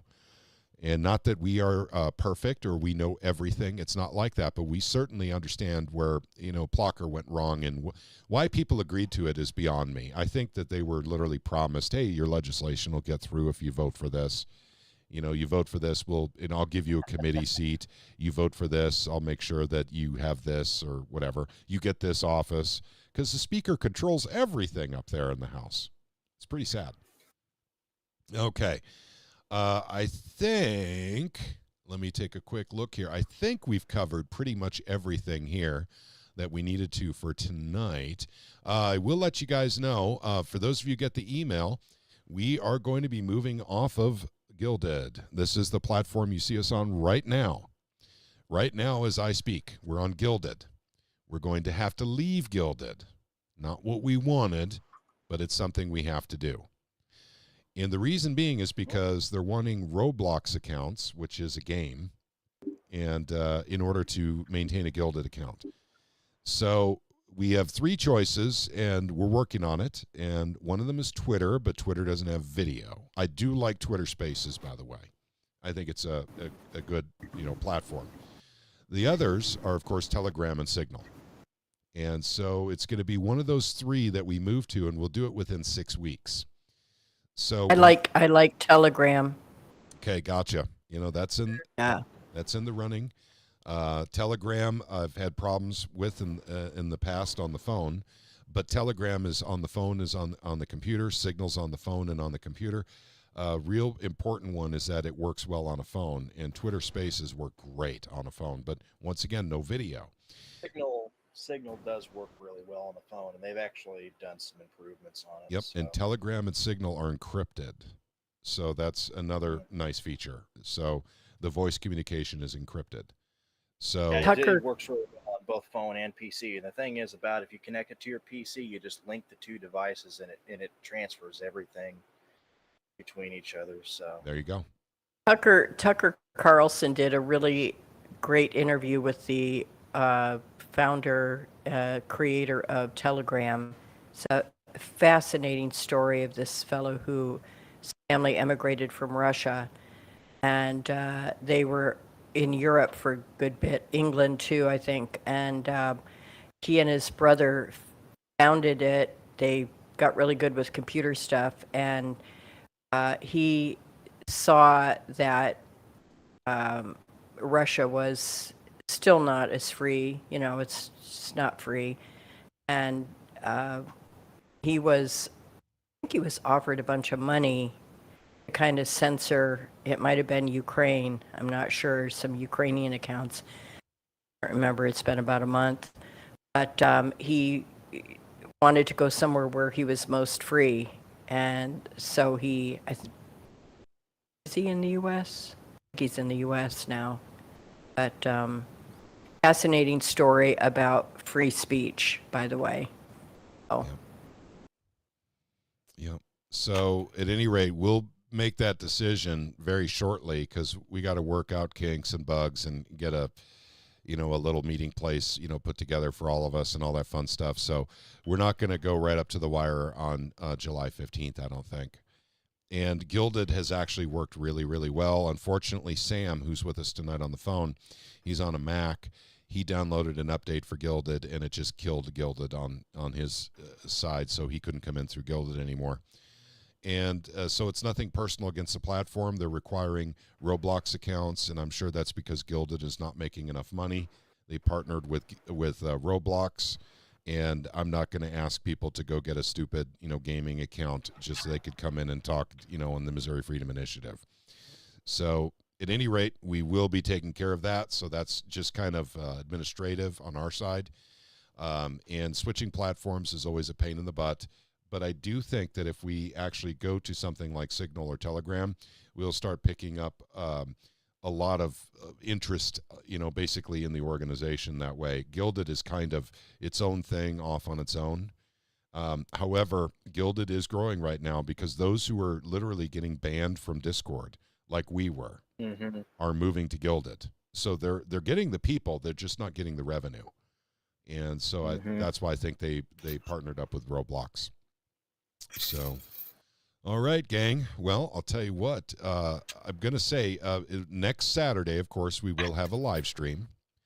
But I want to remind you all that next Friday up in Owensville, Missouri, Senator Eigel, who is running for governor, is having a meet and greet. And that's at the Snowensville, and I know it's in Owensville, but it is Snowensville Banquet Hall. And that's at 120 South 1st Street in Owensville, Missouri. So at any rate, if you're interested in meeting Bill Eigel, hearing him speak, and he always makes time, basically to answer questions and all that fun stuff. You could, even talk to him privately and all that fun stuff. These events are a very, very good thing to go to. Why not meet the guy and find out whether or not you want to vote for him for governor? This is a great opportunity. So it is Owensville, Missouri, which is closer to St. Louis. There is about a 50% chance I will be going to that. That depends on my work schedule. But I will definitely go if my schedule is clear. If it is not, I will not. But I wanted to make sure that everyone remembered about that. That's literally 6 days from now, and it's at 7 p.m. I have a lot of things I want to say about Twitter, but I'll save that for the next live stream. But I'm thinking I might actually record the event with Bill Eigel if I'm there. And that way we could, actually put that up and let people around the state through us actually see Bill Eigel in action. And then we can ask questions as well. So please do keep that in mind. Guys, it's very, very, very important that we investigate everyone who's running for our local elections and state elections. That is way more important than federal elections, gang. I know a lot of people will beat me down for that and say they're equally important or, please don't say that. But I'm telling you, the WEF and communists are infiltrating our states. Evidenced by a single, and I'm not saying his name yet, maybe I will at some point, a single man that's a Democratic House member in the state of Missouri that literally told Daniel and I he was, in fact, a Marxist. And so, I mean, some of them are actually starting to be honest and open about it. And I appreciate his honesty. I mean, how can you not appreciate someone's honesty in that regard? Rather than being coy about it or being cagey, he just straight up, but it was a long conversation, but he just straight up said he very much agreed with the works of Karl Marx. And so that, by definition, he's a Marxist. He's a Democrat. So the Democrats are infiltrated by Marxists and communists. The Republicans are infiltrated by Democrats and corporatists. So we have to know these candidates before we vote. It's up to us, and I mean all of us, to investigate the people in our local elections. If your state gets taken over, it's game over. You simply have to leave the state and find a new state to move to where people did take the time to actually investigate and make sure that these infiltrators couldn't get in, at least in not in any significant way within their local and state government. So, alrighty, I'm going to take a quick look for any other comments here. Let's see, MFI. Okay, this is RB Downing. MFI, good to know, but I will call my county clerk and ask when they will be available. All right, good deal. That's what you do. And once again, sample ballots are not available yet. My wife did check. So until then, you have your county clerk to ask. And so that's what you need to do. That's what I would do if I were in your position. And so that way you can get to know them all. And it's easy to find these folks, and we'll talk about this next week. So my homework is, during the next week, I will call my county clerk, and I will drive down there if necessary and get a list of everyone running for every office within my voting district, my polling place. And and I'll tell you how it went, and then basically offer advice to everyone, because we got to investigate these folks. Facebook is a great place to investigate them, but so is Twitter on the state side of elections. Local elections, most of them don't do a whole lot of campaigning on Twitter. They stay on Facebook. So, alrighty, gang, I'm going to check over here on YouTube. Telegram, Pika Nicario says, I'm on Telegram. Okay, gotcha. All right, and hello to Pika, by the way. Haven't talked to him in a long time. Let's see. Free speech for or adult material for adults, not children. So that's from Peter Pellegrino. So... not quite sure. I know we had a conversation like that. Free speech or adult materials for adults, not children. Okay, gotcha. Let's see. I'm looking through. There was a lot of stuff that actually came through on YouTube. Linda Poodle says, such a clown. I'm so done. I'm learning about de jure. The de facto is no longer working. It's a broken system. It is a broken system. But, and I think all of us would agree with that, but if we can work within the legal framework, we can avoid some of the more unpleasant aspects of actually fixing a broken system. So that's what the Missouri Freedom Initiative aspires to, and that's what we advocate for. We're a legislative group. So we want to do it through elections and through legislation. And if those systems don't work anymore, then, unfortunately, bad things may happen in this country. People are getting very, very angry, frustrated. They're losing patience, and they don't trust the election systems. And so that's a recipe for a lot of bad things, gang. So let's see. Should be kept out of children's view at home and in public. Yeah, Peter, I agree with you. Amen. Yep. And that's what we're fighting for. I mean, that's what Gretchen has been fighting for. That's what people who are trying to get on the library board are fighting for. So it's literally time to actually inject a little bit of morality into this failing system, because unfortunately, that's one of the things that goes, gang. When your country, the country's currency is failing, morality fails with the currency. It's actually, by the way, it's a historical fact, and it doesn't matter what culture. It could be China. It could be in Europe, in Rome.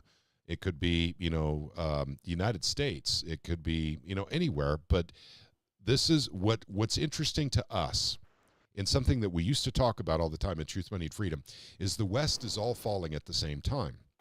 And there's a lot of reasons for that, but I think the most poignant one of them is because the world reserve currency is the dollar. If the dollar's failing and all the countries are using the dollar, they're going to fail right along with the United States.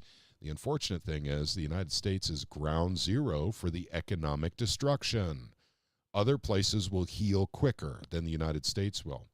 But don't worry, they've got a solution, and that's a central bank digital currency and total complete enslavement of everybody forever. So that's their solution to the dollar that they killed. Hey, Mike from Maine is chiming in. Hey, Pat, this is MFM. Good show. Thank you, Mike from Maine. Mike from Maine, I was just talking about Truth, Money, and Freedom. And Mike from Maine, basically very prominent member of Truth, Money, and Freedom. So he's checking in us here in Missouri Freedom Initiative. Okay, gang. Well, I think, go ahead. Yeah, I was just going to go ahead and check out. I got to get upstairs, Patrick, but good live stream tonight and good presentation from Gretchen. Gretchen, I want to get with you and have you up on my broadcast too so we can talk to our local audience here. Will do. That sounds good. Thanks, Sam. Absolutely. All right, Sam. Thank you very much, sir. Be blessed. Have a good night, and all of our best to Trish as well. You bet. Blessings to all of you as well. Yep. Thank you. You too. Okay. Night, Sam. Let's see. Daniel Lundy, once again on YouTube, is saying the Telegram founder relocated to a Middle East country. So, Oh, that's right. Okay. Yep. He's in the Middle East because he said, now I remember, he was saying he couldn't get the freedom that he was seeking in the United States. Okay, gotcha. Yep. So it's probably, it's not your standard run-of-the-mill fundamentalist Middle East country. It's probably something like the Arab Emirates or something like that. It's probably Or Dubai or something Dubai. like that. Yeah. Yep. So someplace that has a lot more Western culture and values than like Saudi Arabia or Pakistan. Okay, well, I'll tell you what, gang. I think we've pretty much finished up, tied up everything we wanted to talk about tonight. But if we didn't drive it home hard enough, it's time to look into your officials that are running in your local and state elections. Much more important than looking into federal, please do not dismiss this as unimportant. It's extremely important that we all do this in our voting districts here in the state of Missouri, because we have a lot of bad actors here, a lot of bad players. Remember, I was even threw names out. Cristofanelli, that's Phil Cristofanelli. He's a representative, said on the House floor that the Missouri grassroots were taking Democrat dark money in order to shut down the school voucher bill. And that's not true. And in fact, we went through ad nauseum why we were against that bill. I think all of us did. All 27 grassroots organizations in the state of Missouri. Missouri Freedom Initiative is just one of many that said no to this. And we all had very specific reasons. And so, but they just automatically defaulted to, well, they must be taking Democrat money. They're not conservative grassroots at all. They're grubby little, we'll take money from anyone and do whatever they say, like the corporatists do in Jefferson City. They accused us. I was going to say Go ahead. what they're doing. Exactly. Mm-hmm. Yep. So, and Pika says, I do want to talk to you on Signal someday. Pika, it's been a long time. We'll have to catch up. So I'll have to turn notifications back on in Signal now that the legislative year is over. I think I can get away with that without burning out my battery in 2 hours. Because I sent you a couple things too, man. Oh, okay, gotcha. I've not been on Signal in forever. It was just burning up my battery. It's the groups I was in with the Missouri grassroots, and so there's just so much information going into those, and so I turned off notifications for Signal totally, as opposed to just going through the individual groups. So that's honestly what happened. And honest to God, guys, I mean, I do this about 40, 50 hours a week, but I also work a regular job. So I have to do that to put food on the table. So I do have to call it, or at least cap it a little bit once in a while so I can actually get regular work done. And Pika says, what happened? I'm so sorry. No, don't worry about it. I am out of the blue. So, no, I was explaining why I turned notifications off on Signal on my phone. I did that about 2 months ago, roughly 2 months ago. Yeah. And so, That was a little longer than that ago. I remember when you told me that. yep, I had to. My It would have battery been was just shortly after the start burning of up. the session. Yep. No. It was literally, shoot, I remember I had to turn off my phone when I was in New Hampshire when I was doing a presser.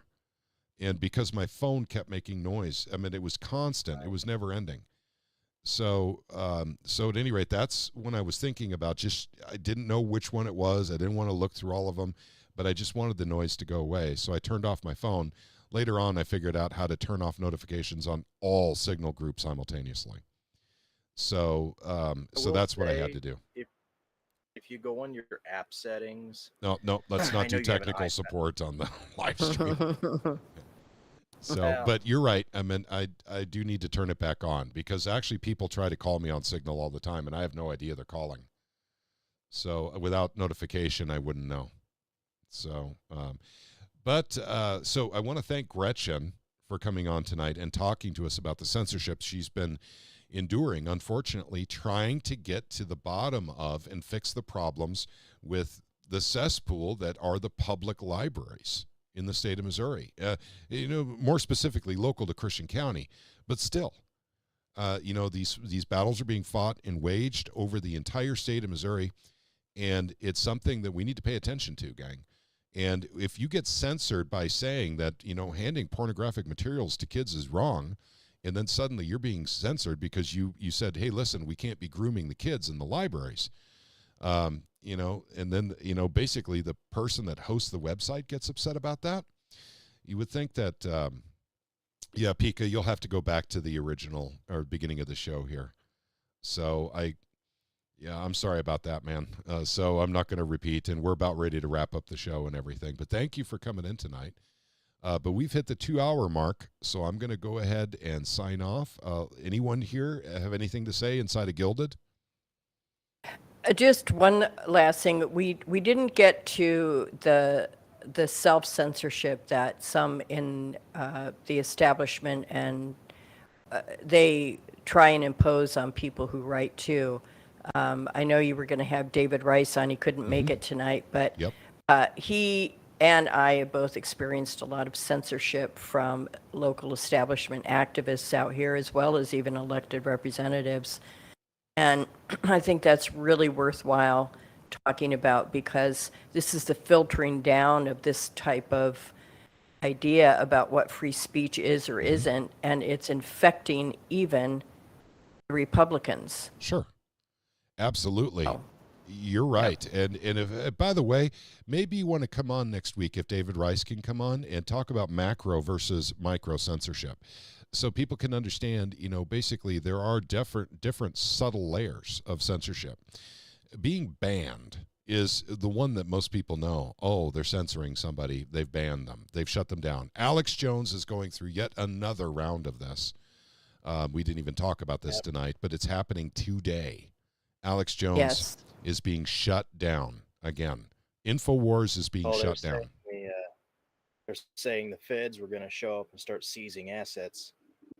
Yep. They did. I think he was able to fend them off, but he knows that he doesn't think that he'll be there tomorrow. He doesn't think that he'll be able to do a show tomorrow. He thinks it'll be over. Yep. So he was a wild man tonight. Yeah. Well, there's I the Twitter was Spaces. in the Signal space. Yeah, you were in there too. Yeah. yeah. Well, there were some people in there suggesting that you stay on X and you kind of just run everything through Spaces, and multiple others. It kind of almost like a pirate stream kind of thing, running it over everybody else's thing too. So you can't shut everybody down. Right. I'd like to remind everyone that what Gretchen has experienced, we're experiencing a form of micro censorship on YouTube as opposed to the macro where actually it was both micro for both of us because we weren't banned. Our YouTube channel, on our YouTube channel, our videos keep getting literally deleted by YouTube. And so that's what we're experiencing. It's been the last 2 in a row they've deleted. And they claim that it's over copyright because we're playing music at the beginning of the program. I suspect it's more than that. I want to read one thing here. Lion Up is chiming in from Louisiana. So the first one is, and this, by the way, is on Rumble. Lion Up 3 says, our establishment legislature and Republican Trump coattail riding governor is passing and signing tyrannical bills here in Louisiana. It's infuriating. Second post, great live stream. Caught the tail end. Louisiana is passing election process reform bills, but our Secretary of State is putting in amendments where they won't go into effect until 2025. Go figure. After the 2024 election. Obviously. So I'm curious about the legality of the Secretary of State putting in amendments before a governor's signature. That's very interesting. I don't think they do that here in Missouri. I don't think they can. No, not here, but I don't know how their constitution is structured. Yep, their constitution is probably very different from ours. So, and we've learned about, many, many states doing things very different than we do here in Missouri. But also, we've been shamed by our own friend Daniel Diaz, saying this was the most infuriating experience he's ever had lobbying in a state before was Missouri, how corrupt it is here. And so I told him, I said, we're digging them out. They're being exposed. And so it looks really bad right now. But we grassroots are working on exposing all of them. That's why Dean Plocker got exposed as many times as he did last year. So we go after these folks in our state publicly with live streams, news reports, videos, even TV reports. We go after these guys. And now Dean Plocker is being sued by another state employee for violating the Whistleblower Act. So, and when that happens, that means it has to go through the courts and discovery process. That's right. So, yep. At any rate, this court is testimony, which can be requested through just about any court request on the PACER. So and once again, I get told all the time, Missouri sucks. Look at all the crap you're dealing with in Missouri. Holy mackerel, we've done a lot of work to get all this crap to come to the surface. So, it's called you haven't poked the hornet's nest yet. Yeah, that's right. So if you live in a, see what happens. That's right. That's right. A good point there, Caleb. You poke the hornet's nest in your nest in your state, you'll get the same basic reaction. They will come out of the woodwork. And SB 727 was a perfect bill to actually see who was who up there. That gave us a very, very interesting insight into these folks up in Jefferson City. But at any rate, I digress, and I've gone long again. But I want to thank all of you for joining us tonight, particularly those of you who came in for Gilded. And once again, gang, it's a 2-hour show, and that's kind of what I shoot for at this point. But this is 2 hours you could be doing something else with. If you're sticking with us to learn about what we're doing in Missouri, how we're trying to fix literally the problems we have in Missouri, how we're exposing corruption in Missouri, how we're encouraging good legislation in Missouri, how we're trying to cut taxes in Missouri. Thank you for doing that. The more you know, the better off you are as a Missourian. And this is actually how you can help, is by learning about the grassroots. One more thing I want to say, one more announcement. I am working towards getting a page on our website with all the Missouri conservative grassroots organizations in the entire state in one easy-to-find place on our website. So we're working on that right now. We should have that done probably within a couple of weeks, I would guess. And I got a couple of people bringing me the data so we can actually put it up on the website. So basically, if you go to mofree.org, first of all, I recommend you get on the email list. But secondly, look at all the grassroots organizations, and that would be Liberty Partners is the tab to click on. So if all you're interested in is pro-life, there's organizations for you.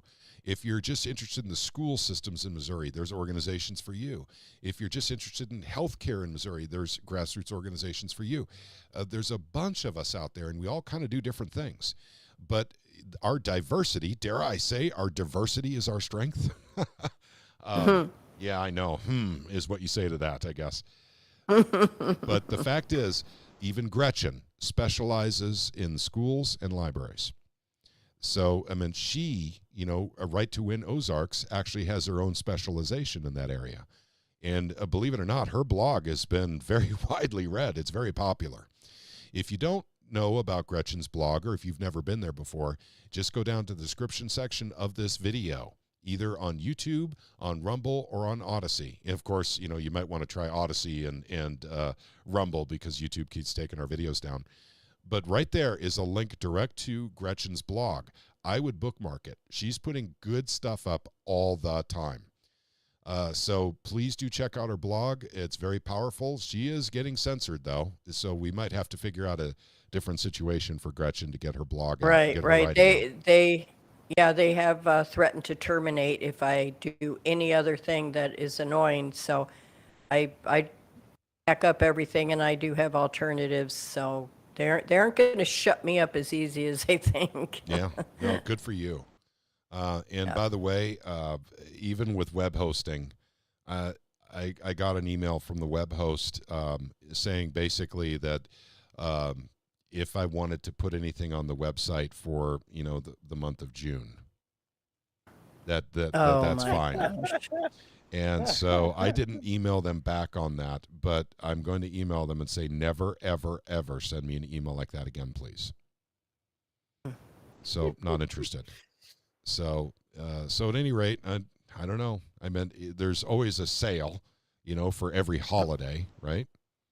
And so they're probably offering special deals to people that want to put up websites, for LGBTQ is probably what it is. So that's my guess. I, of course, will never get the benefit of that. So I'm going to have to pay full regular price. I don't know. If you want to screw them out of some money, you could always just claim to be a woman for about a month. At least for the purposes of the website. Yeah. You know what though? It depends on how many diversity boxes you can check. Because if I'm a Black, Jewish, transvestite woman. Wait. Or do you have Polish or Irish in you? Okay, I have Polish in me.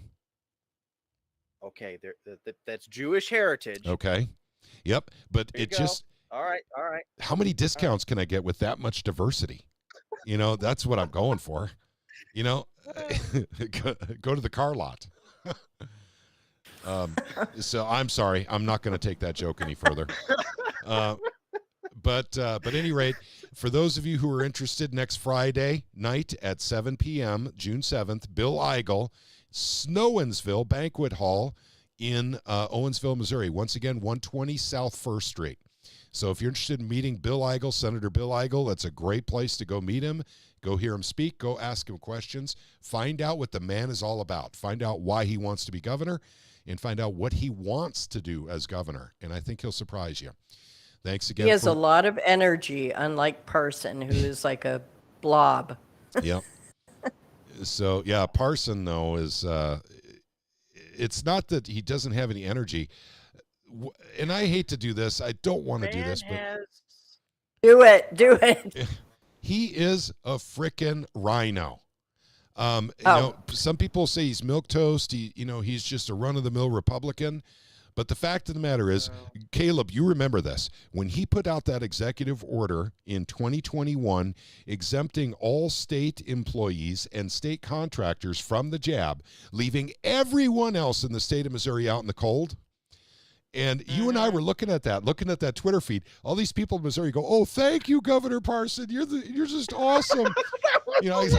They didn't even read it. They had no idea what they were saying thank you for. He exempted state employees and state contractors, which represents like probably 2% of the state of Missouri, and left everyone else out in the cold. Go get the jab. That's interesting. Oh, That God. is so interesting. I guess he didn't want anybody getting sick from the jabs. I wonder what he knew beforehand. Well, Yep. yeah. Yeah, you can't have your state employees getting sick. That's right. You can't. You have to run the state, right? Mm-hmm. That's just Unbelievable. I look at the guy. He looks like Dopey the dog, whatever his name is. From the old Bugs, but the old Looney Tunes or whatever cartoons, the one with the dog with its mouth hangs like this. Oh yeah, Droopy. Droopy. Yeah, That's it. Droopy. There we go. Looks like Droopy the dog. And he has the old sheriff like FUD mentality to him. Yeah, he was Just Polk County has Sheriff for that. a long time. I know, but he's exactly what you would expect out of like a 1980s sheriff. Yep. Just doesn't really like anything freedom. Doesn't just like there's a set, oh, nobody needs this, that, or the other. Oh, you should just sit down and roll over and follow the law. He's gross. Like in terms of Macon County line. Yep. That's right. All right, gang. Well, I'll tell you what, we'll wrap it up here, but I want to thank you all for joining in tonight. Again, for giving us a little bit of your time to find out what we're trying to accomplish in the state of Missouri, and we are thousands strong. So it's a big tent for the Missouri Freedom Initiative. And a lot of people in other organizations also participate in our organizations, just like a lot of people in our organization participate in others. We run in the same circles with a lot of the same folks, and Missouri is very, very active citizen-wise. In fact, as I talk to other states, they don't see that level of activity in other states going to the Capitol. So that says a lot about us. That says a lot about Missouri. And, of course, it says a lot about basically the people in elected office, especially when they're coming after us as we're growing bigger and stronger and louder. And so, we're hitting the hornet's nest, as Caleb so aptly said earlier. So if you want to see what it's like as we continue poking the hornet's nest, just stay tuned. Keep tuned to the Missouri Freedom Initiative on the platform of your choice. Remember, if you're watching us on YouTube, don't forget to subscribe on Rumble and on Twitter, or one or the other at least. Because, like I said, YouTube is giving us a little bit of trouble. But once again, I thank all of you for joining us tonight. May God bless each and every one of you and all of your families with good health and with wisdom. Take care, gang.